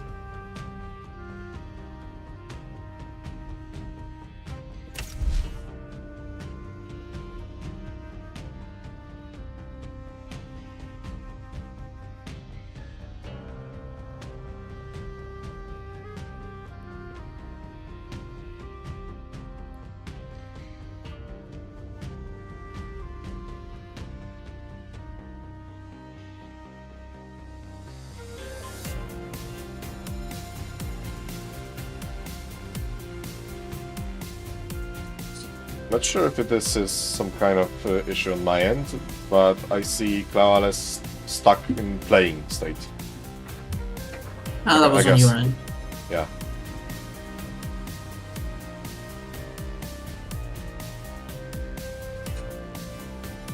Yes, but I don't think OG might have been the best choice for a host, as everybody seems to have terrible ping. But I'm not sure. Overdrive was Pinch Fist. Pinch Fist is very interesting here, as you can sell so much metal. And that 5% eco bonus gets more value out of triple reactor. Yes. Look at this, Wind is going all the way to the back to maybe sneak out an extra mine after selling the battery. I like it. Whereas Clawales is hoping that 4 is the maximum, although we actually might get 5, so yeah. Wind could have an easy advantage here. That looks like a 5-mine map to me. 5 mines and a triple reactor, that is insane. Oh yeah, at the top isn't a 6-mine, but yeah, this might be. Maybe, I'm not sure. Maybe a 6-mine map here for Wind. I need to disable the player labels, because with the 3 reactors it's obscuring so much space. Yes, you inside can the close base. 2 of them and leave the top one. That's what I would Oh yeah, do. that's a good idea. This is an interesting map. I mean, one buzzsaw and everything would fall apart for both players. As much as I like Bossa plays, I would not be happy if that happened, because I want to see a full match with this, please. Definitely, yes. I mean, buzzsaw kill in the finals would just be depressing. Especially on a gem of a map like this. Yes. Wind is going for double sniper for some reason. Not sure what that's for. Double AP sniper, or just a common pick as overdrive for sure.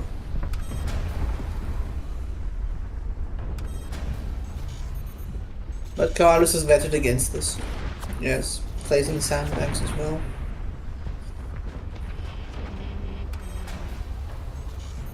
And we see laser mirror match. I'm back. Welcome back, And Dranistian. I see triple core. Yes. Yes. You missed very little. That's been the talk Give us of the an neighborhood assessment of throughout the last few Yes, minutes. So you have enough energy to sustain everything that you are doing for build order. Two weapons, 2 heavy weapons. You don't need to build turbines until you place third heavy weapon. Yes, it's a very interesting map. Imagine if either of those players had access to Hurricane still. Oh yeah. Then even for third weapon, you wouldn't have to build turbines.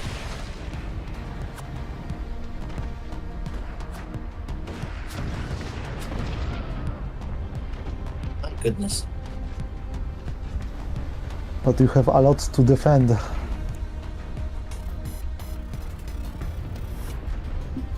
Yeah, I say that's pretty brave from Clavales. We're going laser battle against wind. Considering his infamous aim.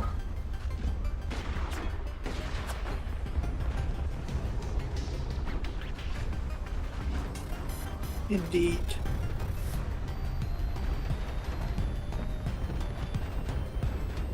I think someone will collapse. You have to build so much wood spam to defend all 3 cores. And I think if one course dies, the rest will too. Yes, they're very close, so that's quite likely. Double plasma against double firebeam plasma. Interesting.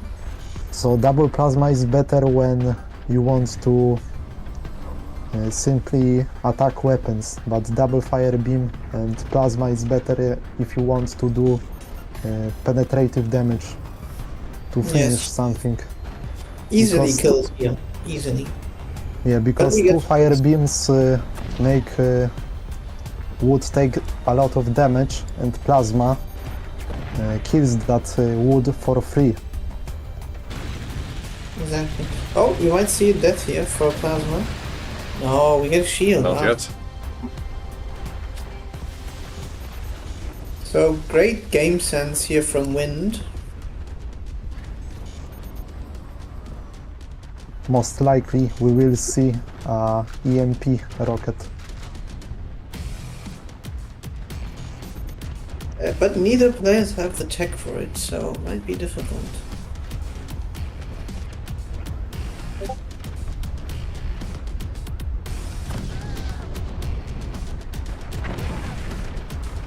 Banvu Good in the play chat. by Flawless. Banvu in the chat says that our fellow mapmaker from our Discord is saying that he will be planning to put something like that in his next map, as in the triple reactor. Very my God. nicely played. Good trigger discipline there. Oh my goodness. Devastating damage.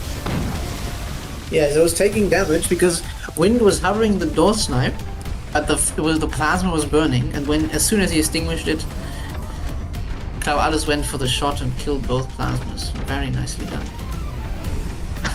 Look at that quad sniper. I mean, who has the APM for that? Yeah, like Wind is so determined to destroy, to snipe one of those lasers. He's out for blood. He absolutely is. Already stabs one of the fire beams in the face. Okay, now Wind is just going for I mean, 2 buzzsaws, 4 snipers. Good lord.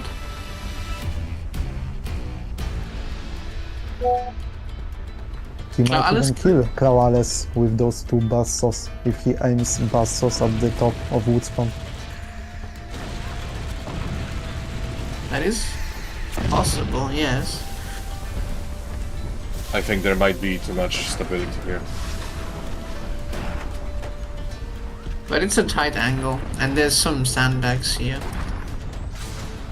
Plasma at the bottom, I like it. Can't be door sniped.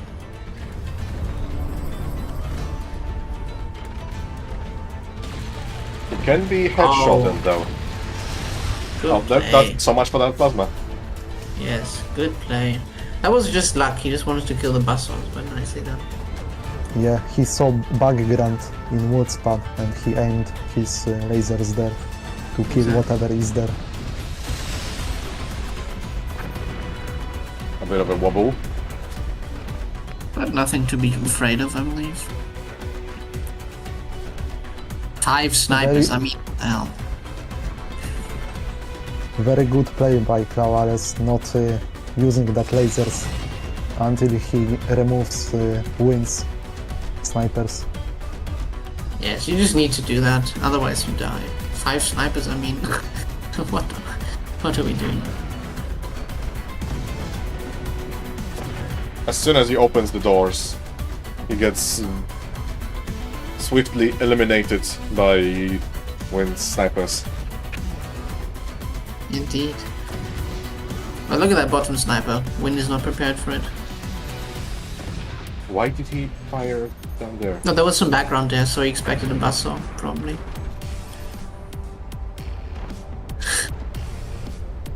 You know what would be a option worth considering in Clawales' place? He could place a silo just for the swarm missiles, because if he decides to fire that at wind snipers, there is no way Wind's going to defend against that. He's just going to lose swaths of snipers every shot. Yes, but where would he place that? He would have to portal them right over here, He no? would, yes. He would have At to the portal top. them out. 'Cause Which there would is be no- interesting. You could get 3 swarms there. No, actually 2, but maybe 3. So, I don't know. Could be a good play, but Wind already has a plasma back. Second one halfway done. So, gonna be difficult. But Clawales is regaining map control very nicely here. Doored snipers against non-doored snipers. That plasma of Wind can get headshotted from the top. Indeed. Not sure if... I mean, Clawales has to know that there's a plasma here, because the shield is completely Yes, that exposed in view. definitely. That definitely reveals it.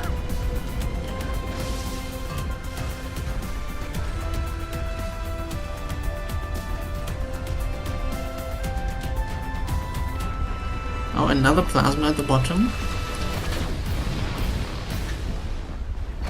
Clawales needs to upgrade his eco so he doesn't get outscared quickly, because Wind has upgraded eco and overdrive. Indeed. He will only accelerate his outscaling of Clawales if Clawales doesn't upgrade his eco. But she does. Seems he heard you. Although Clawales is so occupied with manning the snipers that he is close to floating at all times. In fact, he does right now. Never good.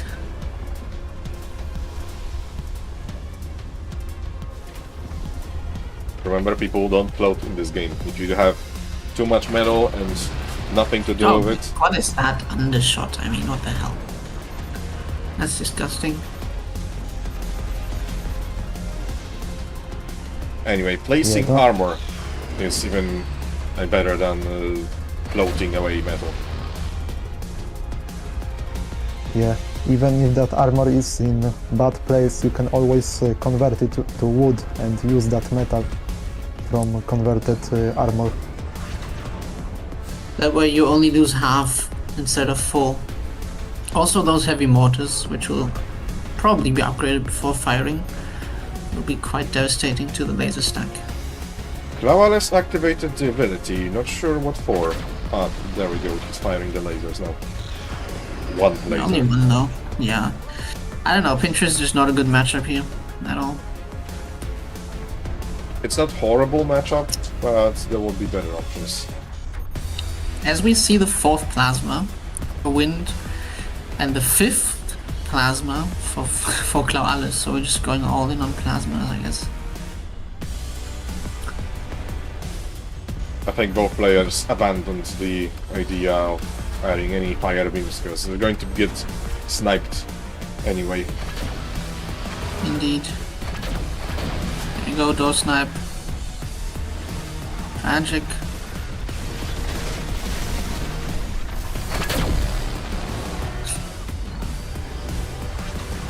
The weapons platform does hold. The weapons don't, and even they will fall soon, probably. Another instance of Wind's opponent not anticipating mortars and getting caught off guard. Good play by catching those mortars with sandbags. That Nice. is a devastating door snipe. Was it a door snipe? No, he killed mortars. Yeah, he killed mortars, but it wasn't a door snipe. And he lost a mine for it, an unupgraded one, but I mean the triple snipe on that is just insane. Come on, do we have a sniper? Yes, good job. That's very nicely done. Clawales needs to replace that mine. Yes. He really doesn't want to get any eco disadvantage against Overdrive. Well, the game's still going. I just wanted to point out, not sure if you guys noticed, that these two pillars, volcanic pillars in the front, are actually foreground. As in, they are in front of the actual gameplay area, so projectiles are going behind them. Yes, indeed. Yeah, That's an interesting trick. Oh my goodness. That is very close to the core death there.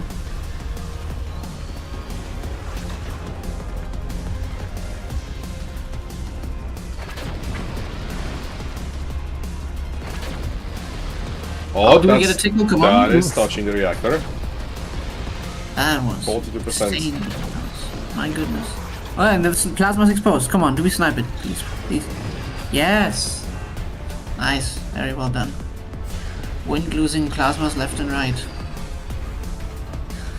Although, Clawales is now 2 plasmas will probably not kill the bottom core through the buzzsaw, right? If we shoot at this bottom buzzsaw, maybe that's death, but I don't think it is. He did add a fire beam though. Oh my goodness, how does that hold? Well, that plasma is surviving on borrowed time. Yes. Clawales still has not replaced the top mine. I really don't like that from him. Running out of energy and popping the ability on literally nothing. wind is floating metal. And a lot of it to full plasma. But so is Clawales.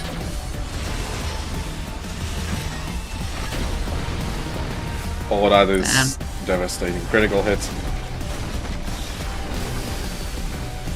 Headshots We one still of the have plasma lasers. We still have the weapon advantage here for Clawales.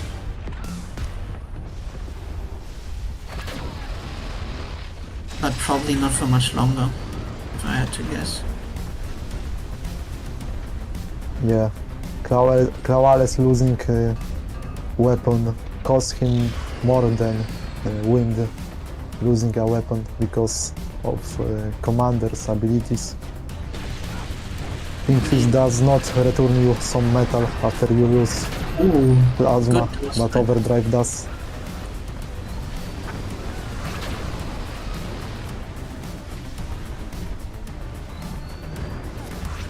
A very nice door snipe here, saving Clawales, otherwise he would have gotten killed there at the bottom. That ability is devastating. Wind is getting 90 units of metal income every time he activates the ability. Indeed. And 1000 energy income. Another headshot. Beautiful. Beautiful top shot.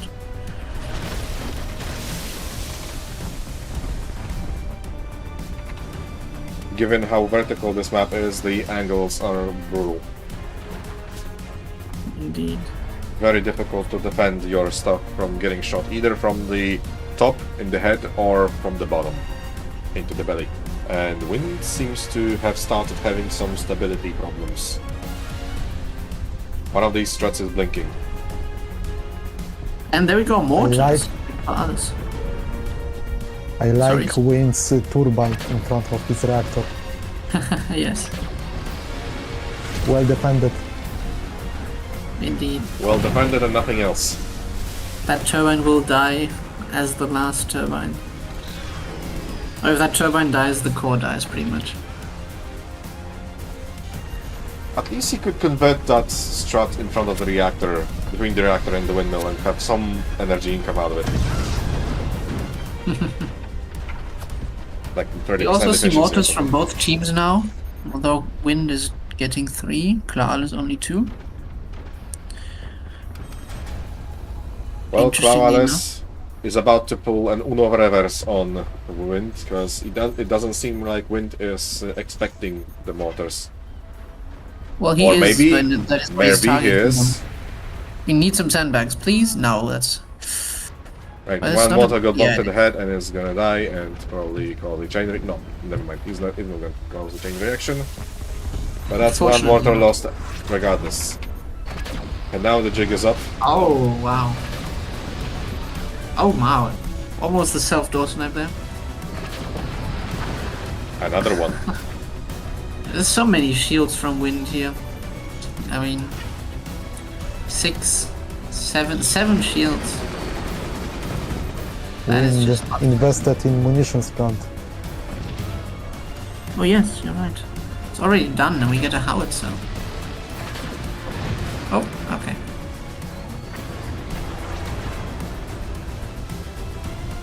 And that howitzer will be very unexpected here for Klaus. Wind has to make a door snipe proof setup for that howitzer, because if that dies, that's gonna be game.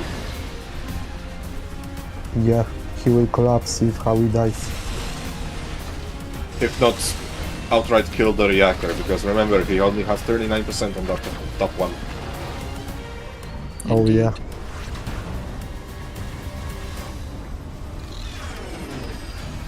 And the fact that you have 3 reactors on this map does not mean you have 3 lives, because there are, with being so close to each other, it's gonna cascade and like kill you in one swoop if one of them explodes.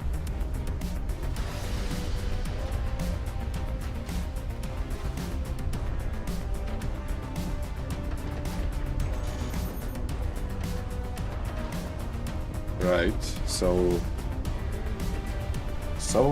far we somehow stabilized. Clawales has munitions plant placed as well. And it's ready. Both sides decided to go the same. Both sides had the same idea. Pivot into cannons.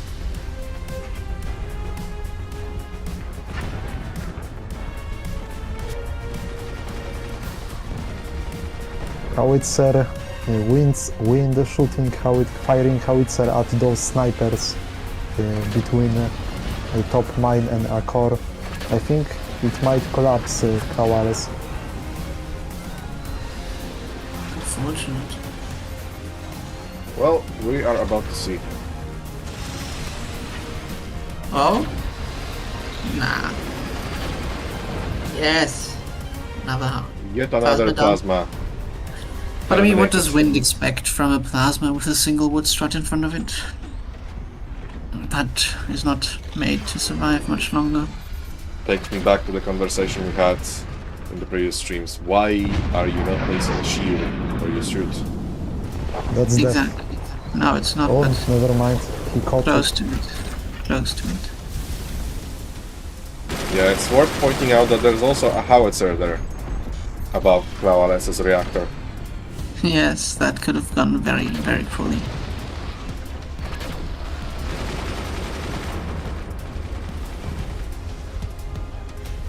And now that Clawales knows about this howitzer's existence, he is targeting that with lasers, seeking vengeance.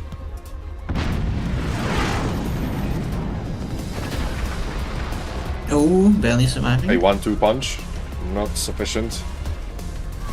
And that howitzer will die to the next plasma salvo. 2 doors does not survive against 2 plasmas. Wind is Oh, depending. Let's see if it's going to be enough. Okay, it's going to be enough because Clawales decides to not attack that spot. Indeed. That's so many doors in front of that plasma, it will survive. Active ability, and he will have metal to replace all of those doors. Another practically exposed plasma from wind here.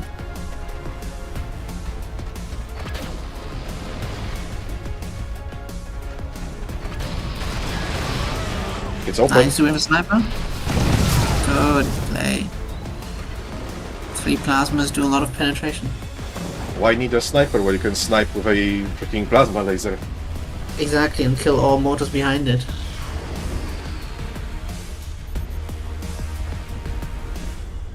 Also, Wind is now almost full shields. He is full shields, which is just depressing to play against, I think. Also, the foreground lava is just not good, because you can't fully tell where the howitzer is coming from. So I don't like that very much, personally. Clawales, Howie is ready. Let's see what happens.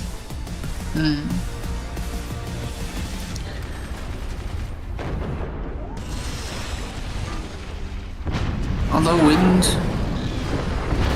Nice. Oh, Wind firing at his own base. And that looks to be GG. Decides to get rid of the howitzer because right now it's only a liability. No, he keeps it. He barely keeps it. Yeah, changes his mind. Another plasma going down the drain because it's placed behind a single wood strut. I love it.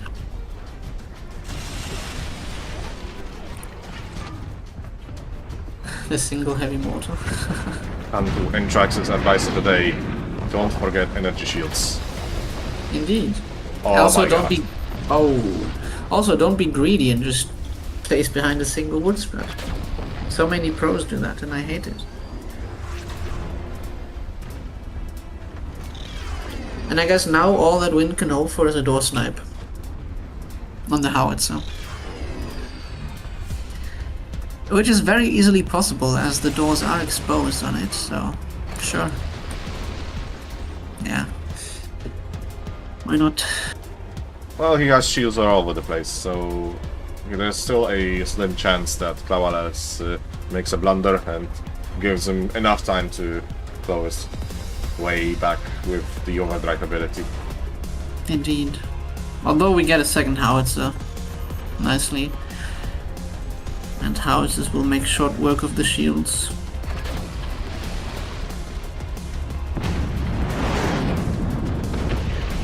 Nice sandbag.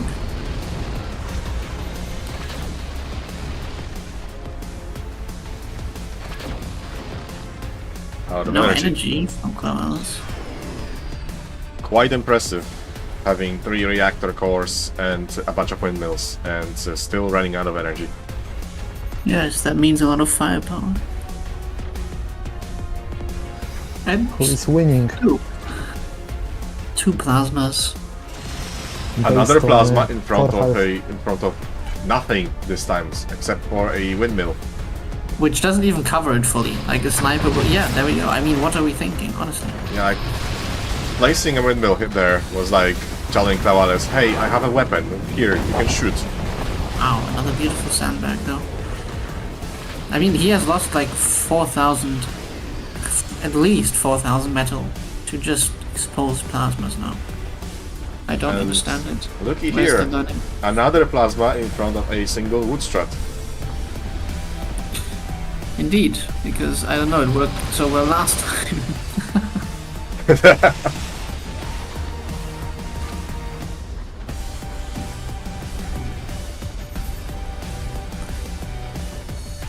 And now we should just punch with the plasma and then double howitzer. Wow, these sandbags are on point. No, that doesn't work. You have to do it the other way around.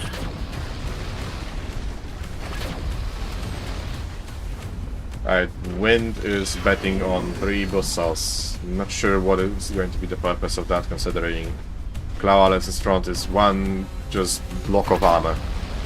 It is no space for buzzsaws to have any effect.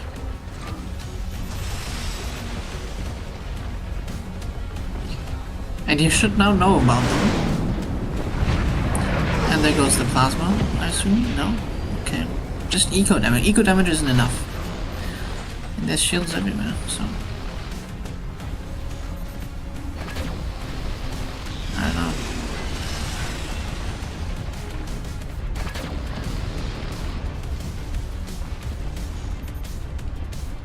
Another plasma done. Clawales still has a lot of space below. He can invest in rockets or more Howies. Oh wait, there is no time. Indeed. But we will win it on core HP here in time. I believe, as we have 42 and 39 on one, and the rest is just much more HP. So... Oh, and there we He go. doesn't have That's to. a rip. Yeah. There we go. Oh, look at the flash fire. Good game. Nicely done. Interesting win here for Clawales against all odds.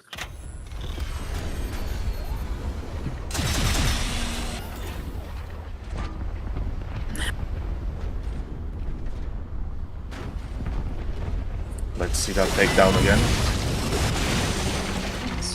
I will be right back. Alright.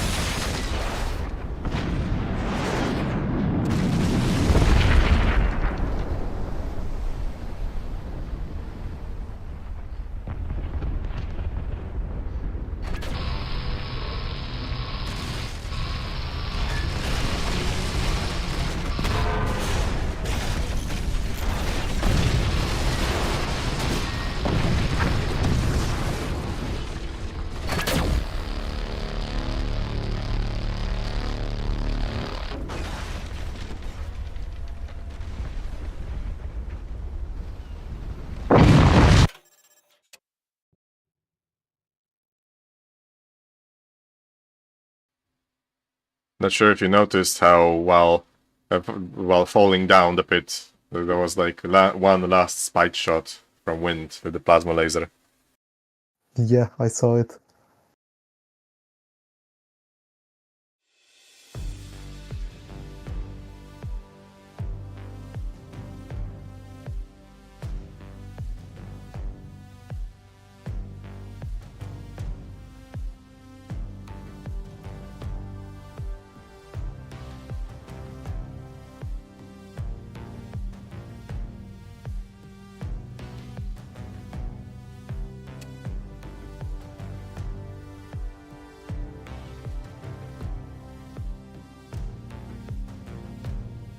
So after this match, counting in the rules of double elimination in the tournament, Wind needs to win 2 more matches, and Clawales needs to win 2 more games. It's best of 4. How does it work? Well, Wind has still had an extra life, because he was in the winner's bracket, whereas Clawales is playing from the loser's bracket. So with that game, Clawales defeated Wind, and that put them on equal level in terms of score.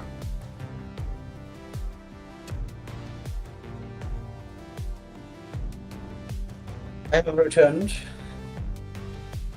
Welcome back. Hello back. Alright, another map. Another one with a very interesting visual.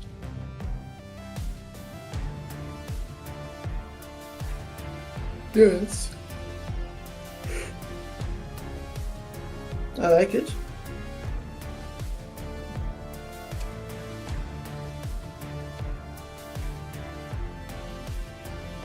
Fairly standard base build.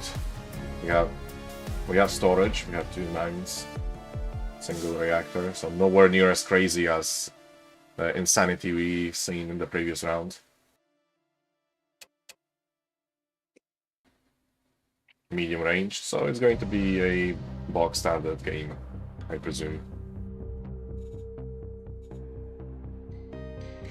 Probably, yes.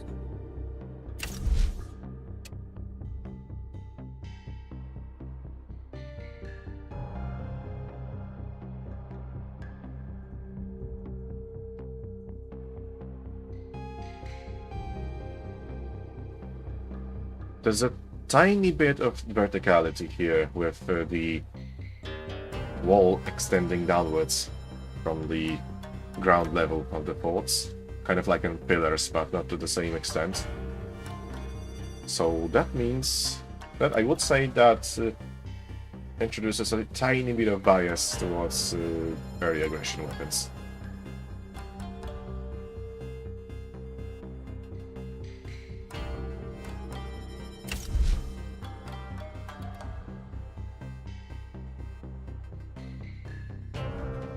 As we go into the next game.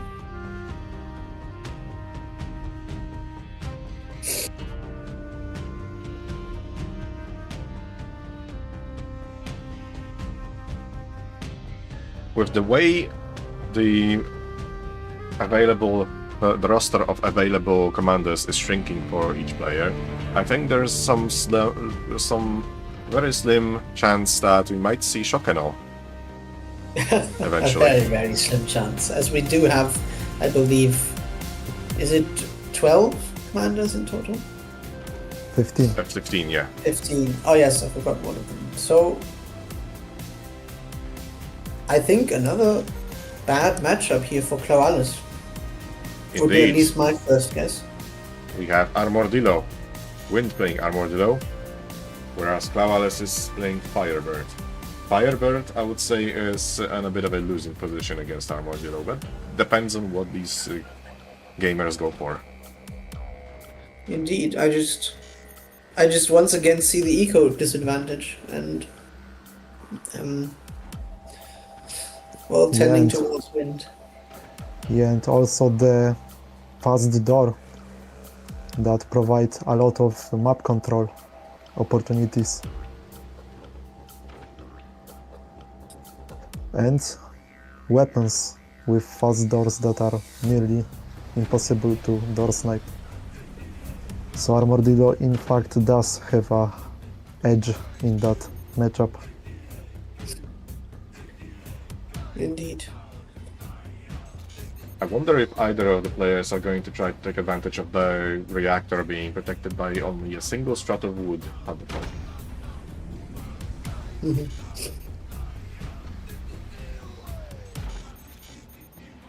Can you zoom in, DJ?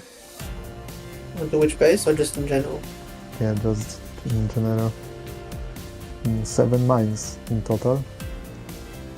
No, there is no mine spot here.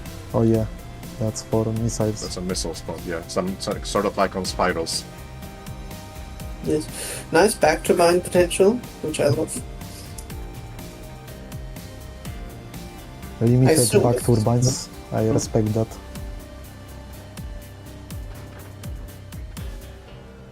So, Wind went for Armory and an upgrade center.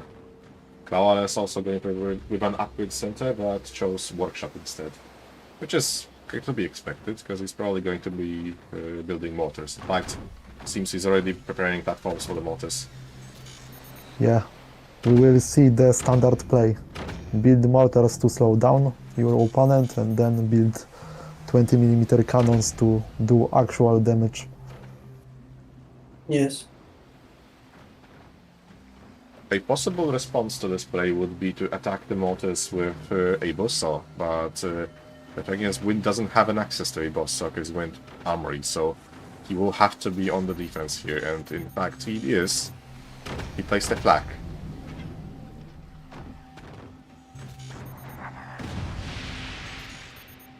Not the most optimal target.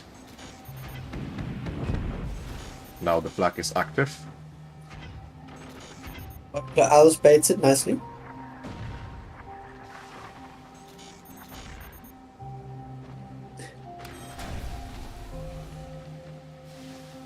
Well, with having access to flak, Wind should build a double flak and simply remove all of those mortars.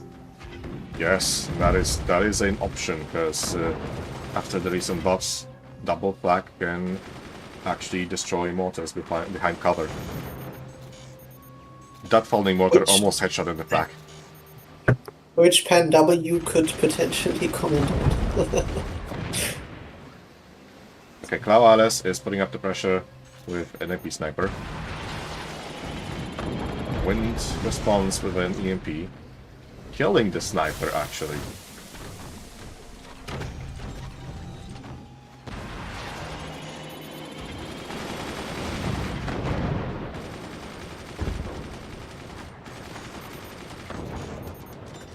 nice defense from window. Not Yes, even it's a that single way. mortar lands.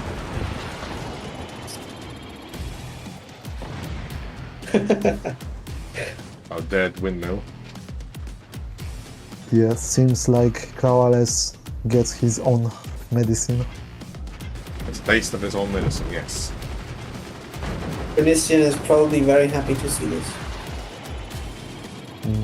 No. I'm neither happy nor angry. Nor sad. Can neither comment nor deny that statement. Exactly. It's a very neutral kind of tone. Clawales has limited time to break through these defenses because Wind is on his way to acquire a factory. It's 50% complete at this point, almost. Even though mortars do not land, Wind still had to invest in NTR. So Clawales got some value from those mortars. I enjoy the sky mortars here, completely kind of killing the sandbag mortars. And the undoored flag always shoots at the first mortar. Oh, flag got bonked to the head. Yes, I don't think it's enough to kill, but that's a funny shot for sure. Yeah, it's like 2/3 of health left, a bit more. Yes. Wind has to place sandbags above his turbines to stop losing them. Another bonk. I do really like the sky mortar play here. It's very nice.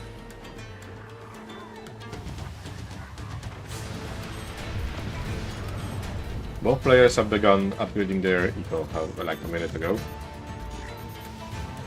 Getting stability Oh. is always good. We don't have munitions plant from Clawales. We have factory instead. I So think he it's will going to do be- yeah, he's going fire to go beam for cover. fire beam cover, yeah. Yes. Also lasers from Wind here in a very precarious spot. The technology that is. Aggressive technology is going to be tanking the damage. It would appear so, yes. There we go. Mortar upgrades are coming in. And a fire beam is on its way. The fire But beam there's a cover lot of- strat has been nerfed slightly in the recent updates, since now ignited bullets from the machine guns have a higher lifespan, so they don't burn out as quickly. So some of them are still able to intercept the mortars even when there is a fire beam cover. Indeed. Dranistian, would you like to give us your first assessment? Or your second assessment of the matchup and so far Well- game so far? in the current state. I think Clawales is in the lead. He has more weapons and actual plan what to do. Whereas Wind has a ton of lost eco from the damage, a single plasma laser building, and a dream. A big one, yes, indeed. I would like to agree with the Clawales assessment. has fire beam ready, so he should stop using sky mortars and just go straight for the core. And there's the active ability igniting everything inside the base. Yes, I do believe Clawales should retarget his mortars, as they kind of seem to be deviating a lot.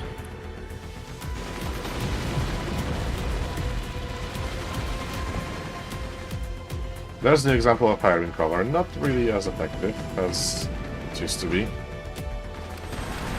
Indeed. I think, okay, IP Sniper finds the fire beam, Clawales blocks with sandbags. And would appear to get away with it.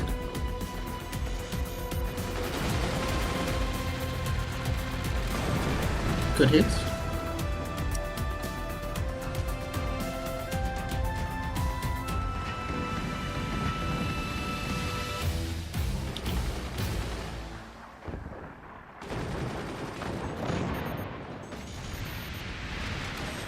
So Wind has managed to get away with replacing a second plasma laser.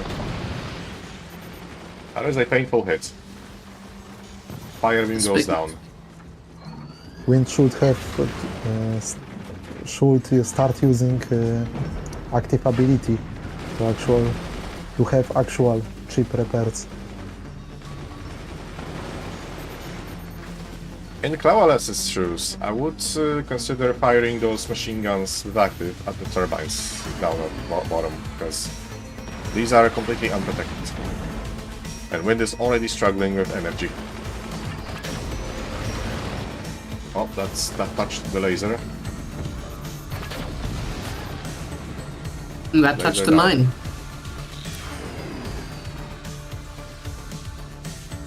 Very unfortunate there.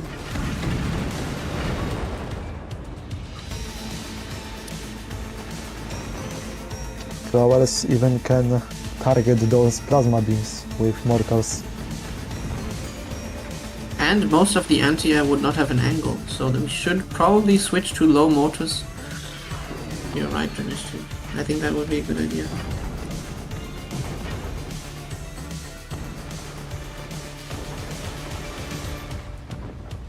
Clawaless did manage to build another fire beam. Okay, he doesn't really have the best angle. He does not. And that's... okay. There goes another fire beam. Unfortunate.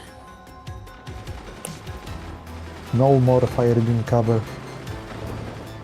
Well, there are three more on the way.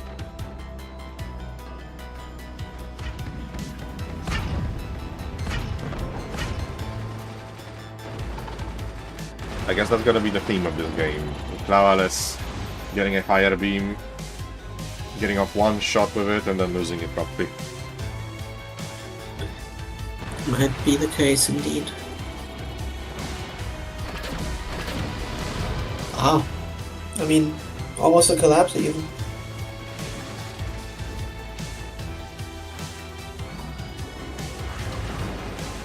Was an excellent read on Wind's part. He guessed properly that, correctly guessed that there's a shield there and that there's a fire beam exactly in that spot. Oh yeah, Or- it was or placed maybe. there before, so it's a good guess.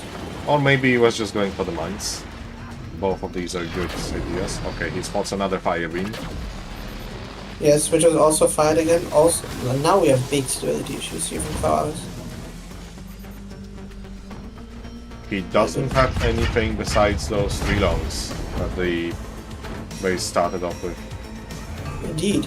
And the mortars might actually also reappear at the top, as there's no forlong there. No forlong here either. Cloud is getting his own mortars. Still basically zero defense as well. It's kind of disrespectful, but you know what can a man do? Yes, a Wind is getting his own waters. Okay, I think he's targeting the waters of Clawaless. Never mind, he just grazes a fire beam. He killed one mortar.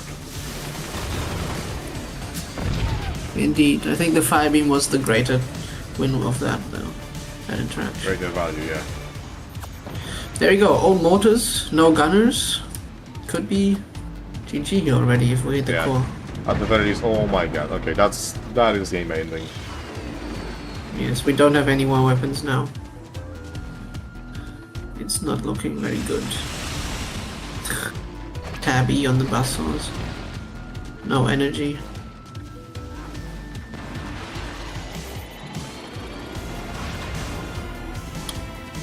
Wind is very much in a winning position right now, and We do get a plasma at the bottom, so there is some potential here. Good catch, good catch. There is some potential here for the door snipe, at least. Yeah, the problem Although is this- Wind has Armadillo, so that Indeed. makes door snipes extremely difficult, considering his... He also does have exposed doors, so they are visible. Yeah, that is true. And two of them directly above each other, so even easier to do a snipe now. And that's a collapse, good game.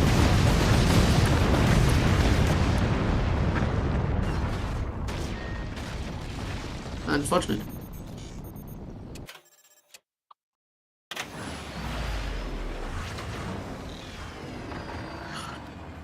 No stability.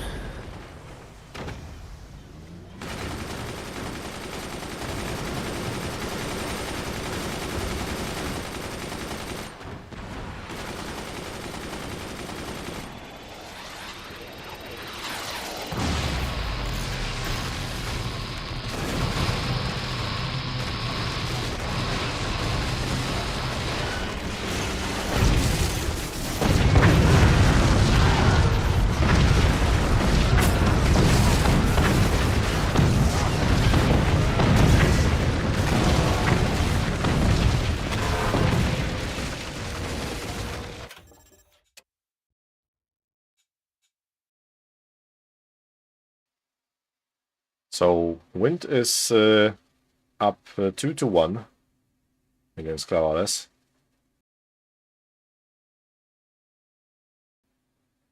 One point in the lead. Indeed, as Wind does get one extra life, quote unquote, from having not been in the loser's bracket.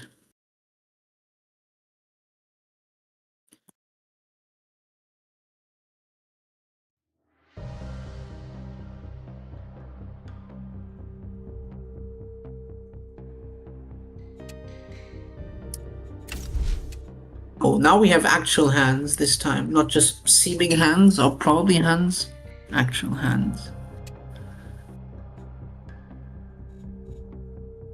And another 2-core map. Interesting. Big expansion at the bottom. Good amount of mines at the top. We could see swarms here.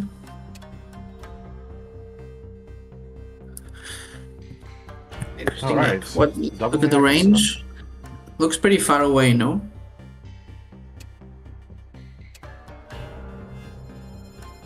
I would say Dranistian? so, yes, as well. Yeah, that looks like a long-range map. Indeed.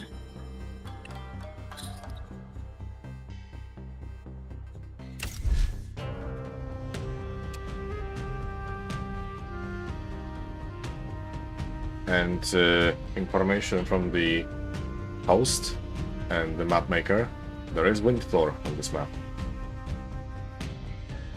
Good to know.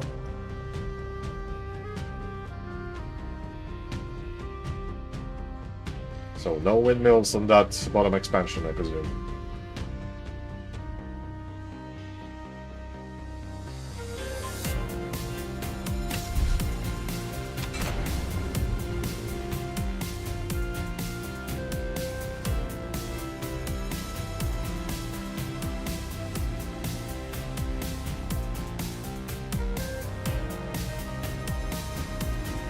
Oh yeah, Pile marked the wind floor in the map preview. So it's just right below the bottom reactor. Good to know, good to know. So back turbines are in play, but they can only be built inside the base or above it. Probably not that big of a... what's it called?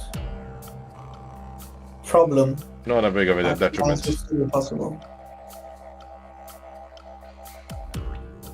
As the wind floor basically just prevents you from getting an obscene amount of windmills up the bottom, but still, I guess it's enough to be going for a while. Indeed. We do see no mines at the bottom, so it's a swarm extension. Indeed. So what looks to be a 5-mine map again, with a lot of back turbine space. I like it. And would you look at that? We have Scattershot versus Eagle Eye. Yes. On a rather far-ranged map, I would say. Yeah, this is going to be a bit of a detriment for scattershot. Scattershot likes close range maps. And Windmill is taking advantage of Eagle's passive ability set. Quadruple sniper is just incredible, honestly. I mean, what is this?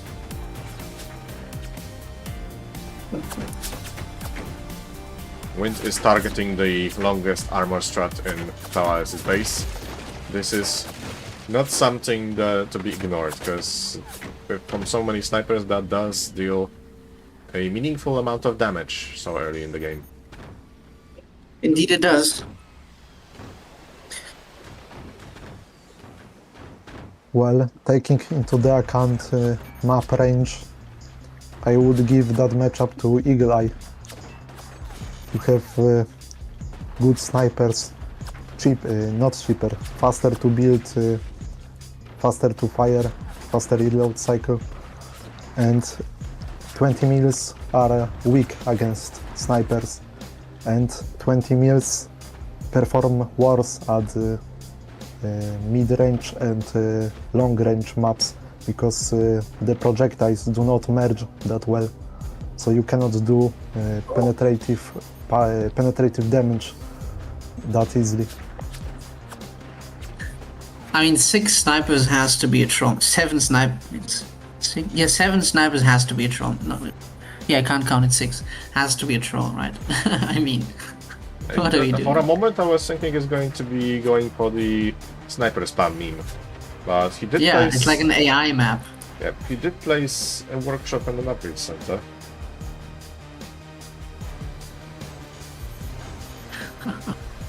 Oh, that wind floor is actually quite brutal. I mean, no, never mind. He just didn't convert the front strat. It's obstructing the windmills. Oh, that's dangerous. That's a core down. That's a core down. 2 sniper spam. I mean, good lord. What are we doing? Never mind. Rouillée survives. No aim from wind here. Who would have expected?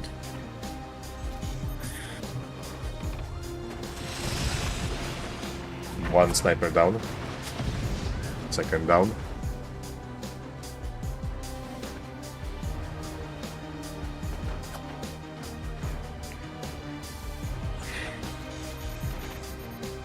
And replacing them instantly.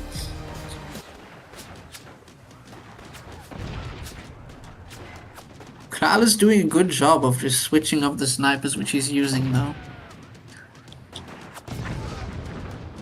Yeah, it goes to show that while Eagle Eye is very strong with snipers, he is not invincible. Exactly, and we do still have dot snipers against non-dot snipers, so Wind is slowly losing the sniper battle, and having already floated 800 metal, by the way. Yeah, this tends to happen with this strategy, because the APM requirement is ridiculous. The man snipers. Yeah, so we might actually see a buzzsaw quad kill here. 2 buzzsaws. Although Wind does appear to be converting the metal now. At the wood spam now. My goodness. Door sniping the buzzsaw is incredible.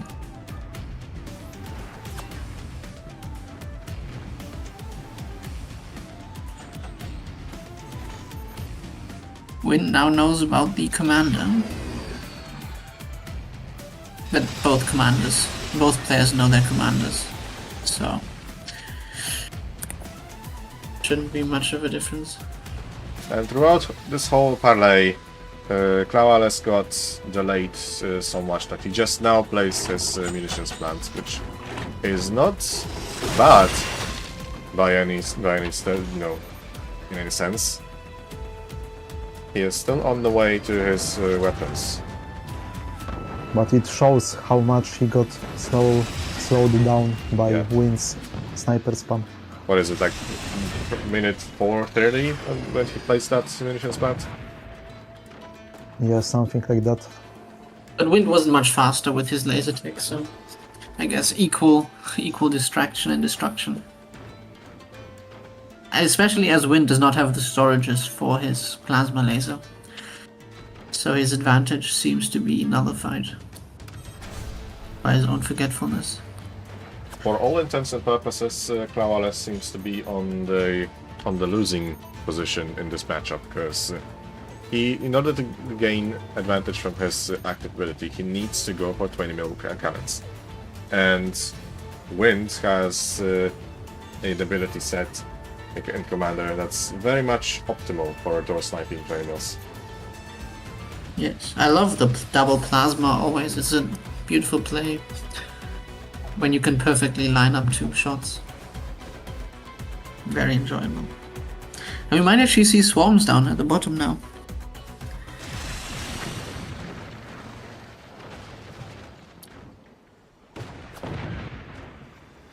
AP sniper out.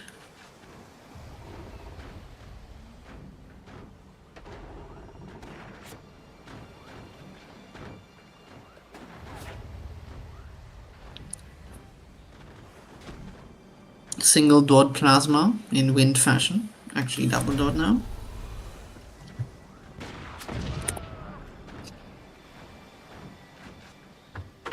That bottom expansion is placed in such an inconvenient spot that chances of anyone holding that position for any amount of time really is very slim. Indeed.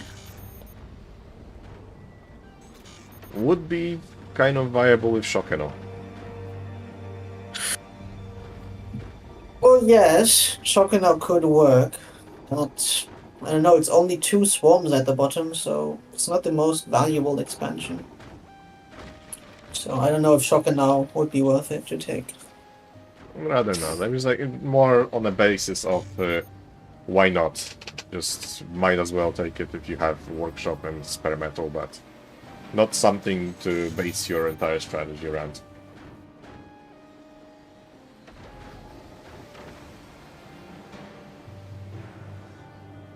Yeah. Also, what I like here for Clau Alles is the double sniper active, which is quite good against. Oh yeah, that lasers. I was saying that Clau Alles is losing in this matchup, but yeah, that aspect kind of at least helps him in fighting against lasers. Yes.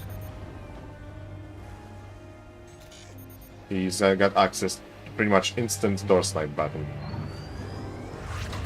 Alright, let's see what he does with this 20 mil active. Remove the snipers, is what it is. Yeah. I guess he couldn't have known that the plasma is in the middle there.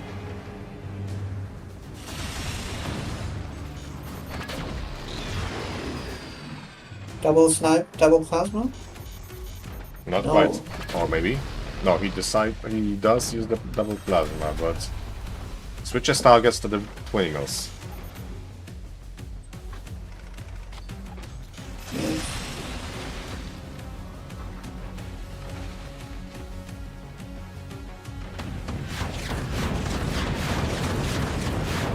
Wind is getting triple AP snipers.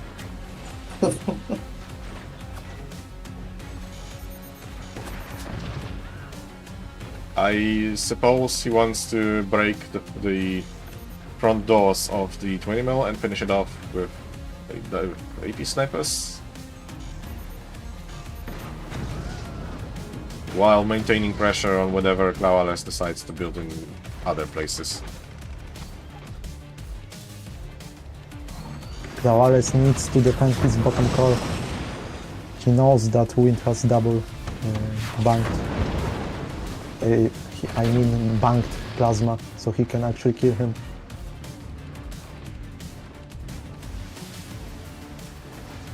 Does not choose to, or he does, okay. He chooses to use the double plasma to destroy one of the 20 millimeter cannons. How many doors does one plasma shot go through? 2, and the damage is third one. Wow. Yeah, so so- yeah, you need a lot of doors against Like double 5 plasma. doors, or even 6 if Wind has AP snipers on the field. Indeed. That is just not pleasant to go against, especially since it's so easy to aim the second one.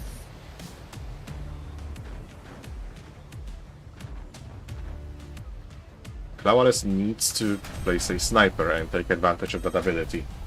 Otherwise, that plasma is going to ruin his day top to bottom. And Clawless has some stability issues again. Does he has 4 longs? Doesn't look like I don't really. think he does. No, He's building them currently, but... Oh, that's killed. That's dead. Go down.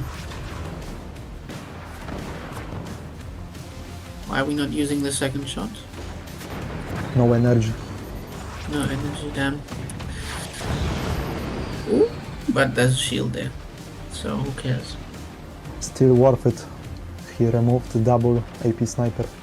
Oh yeah, definitely. Good play, but doesn't kill. Sadly. I think the metal... Oh no, it's a shield, okay. Oh, okay. I mean, what can a man do? Eh? That's game. Tech is down. And weapon is down. Core's on 24%. That swarm is not gonna save it.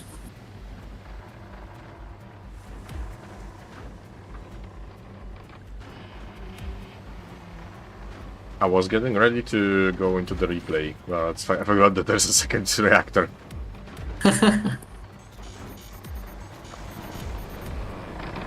Yeah, so Clawless is left with a swarm missile silo and a dream.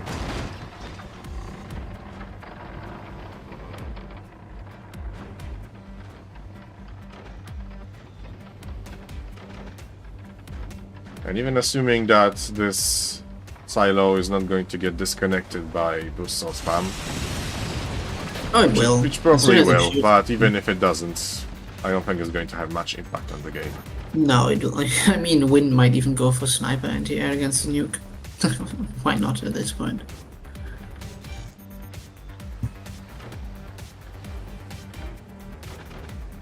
He's investing in rockets now, right side.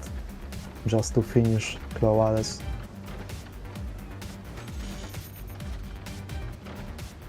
Or EMP to turn off shields. Yeah, single E EMP. Probably EMP, double EMP, probably.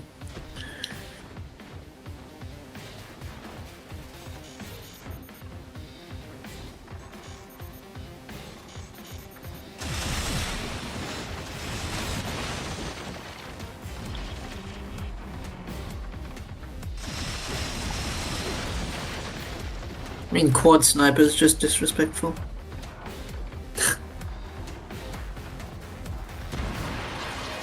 Also, no upgrade center here for Clawless. Oh, the shield is down. Yeah. No double shot for some reason. I mean,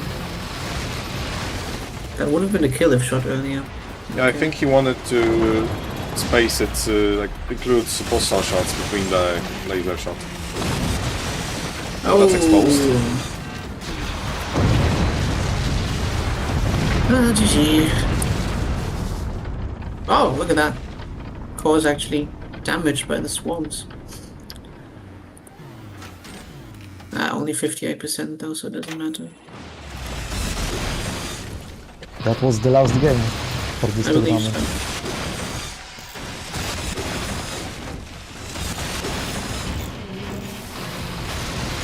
Yeah.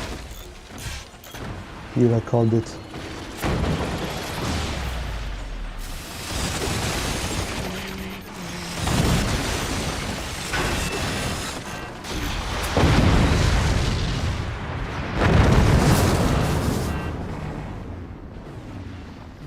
One more map.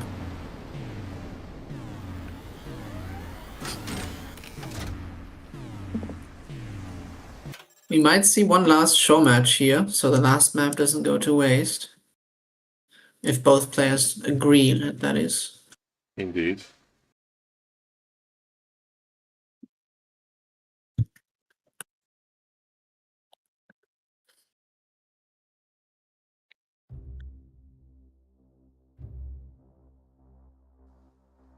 In either case, Wind takes the victory in this tournament. He does.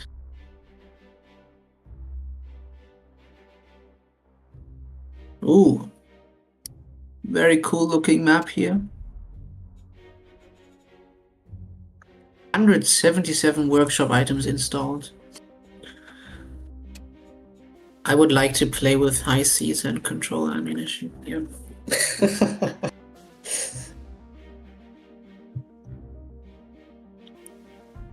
I feel like this one is the most, visually the most complex map we have seen so far. Yes, I believe so too. This looks very impressive. It's an abyss-ish map. Very interesting. Rather close range, I think. Not sure. No, this is long range, never mind. It's hard to tell with so much stuff in the screen.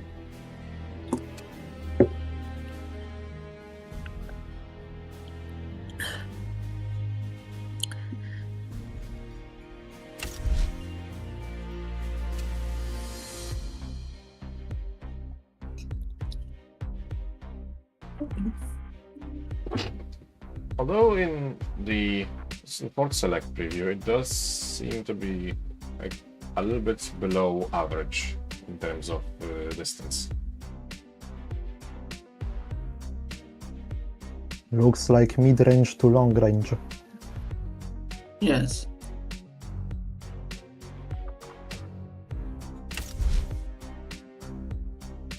The opinions of experts are mixed.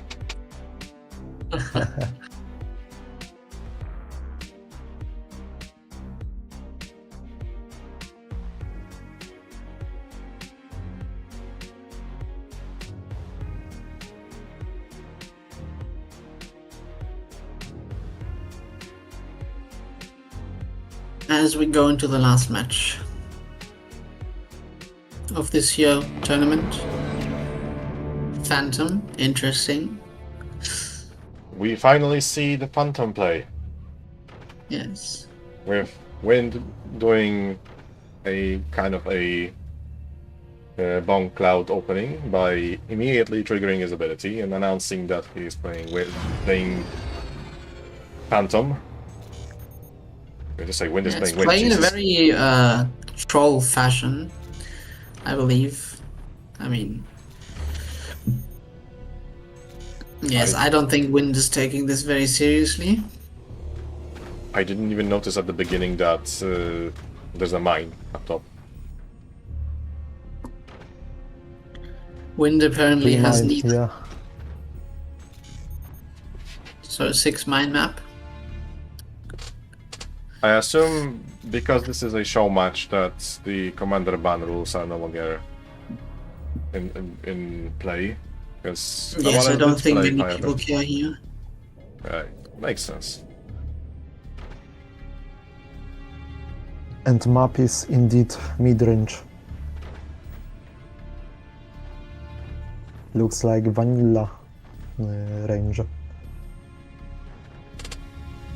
Wind elects to not take the free mine at the top. I'm not sure if he... By the way, have we sees that. noticed the optical illusion of the 2 cranes, which are behind each other, and the second island of the second mine, or of the free mine, appears to be a clone of the base, just in the far away, small, shrunken down, which I really like, this visual effect. Oh yeah, I see that. Yeah, it's like 2 bases suspended on cranes parallel to each other. Exactly. And we go for triple AB sniper here, so Wind is absolutely not taking this seriously. I believe he wants to be done and done with this tournament. Carl is so far not smelling it. The stinking play. Although there we go. But Wind did announce that he is Phantom though, so He did indeed. Wallace is defending against that, so... Yes. I mean, we do have a buzzsaw, which would still be enough. Buzzsaw here. But we get mortars, we get a sniper. Yes, it seems both sides want to get this done and over with. Indeed.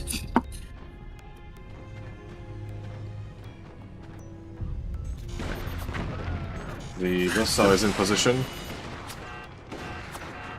Yeah, I think that's gonna be death. No, I don't think the last one will connect. Oh, it will. It did.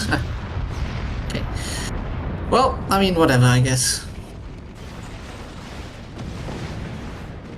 That is... Well, we didn't get to see a full match pan out on this map. It's a shame. That is what it is. What can you do? Well, we got the phantom play after all. Too bad, a little late, too late. Not the kind of play I was hoping for, but yes, I guess it counts.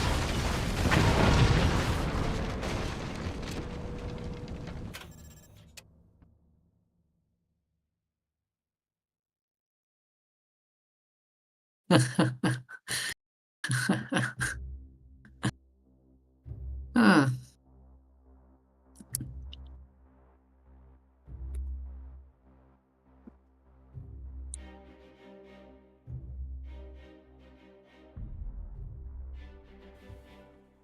Alright, I guess So, that will be all for today. What map What's did the you favorite? like the most? Visually or gameplay wise? We can quickly look through them. So far, I Both. think... Huh? Both? Taking into the account visual aspect and gameplay aspect. Yes, let's see. I like the last one a lot. Visually, at least. Yes. But I think the whales still take it for me. 992, I believe, is just peak, honestly. 992 is incredible. There's 3, I would say, are very good. The whales I like a lot. The 4th one with the wings is very nice. And the last one. I would say those are my top 3, probably. Whales being number 1, diggers being number 2, and wings being number 3. For me, it would be like every map which has like a sense of depth in the visuals was very, very appealing. So Yes. it would be typically those canyon maps and those that seem to be taking place on the shore. Like one of the last ones there, which took place on some sort of coral reef, so to speak. And obviously those mining equipments, how do you call it? The digger? Excavator. Excavator, yeah. Yes. That's those giant excavators with the depth illusion being in place. I think that would be my top one when it comes to visuals.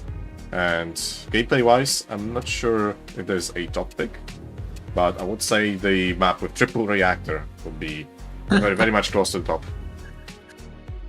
I believe my favorite one for gameplay probably will have been a number 90. Where is it? 91? Number 96. I like it. 96. 96, yes. Well, personally, for me, every map which covers the top blocks mortars has, by default, has some negative points to score, but it does look very nice. There is an expansion. There's space for some back turbines. I like it. Indeed. But I think we can all agree on one matter, that the map with the race to the Greece, Yes. the needles-like map, was 97 by far the definitely worst. down there on the bottom of the list when it comes to score. Not the best map. Yeah. No. It was just not well played tested. And I do have to save some criticism about some of the maps, for example, especially 999. As there's just no clear... as there is no clear indicator on what is foreground, what is background. I do agree, yes, and this inconsistency in the visuals has definitely cost one of the contestants the game, because it was unclear that the missile silos were blocked off by the terrain.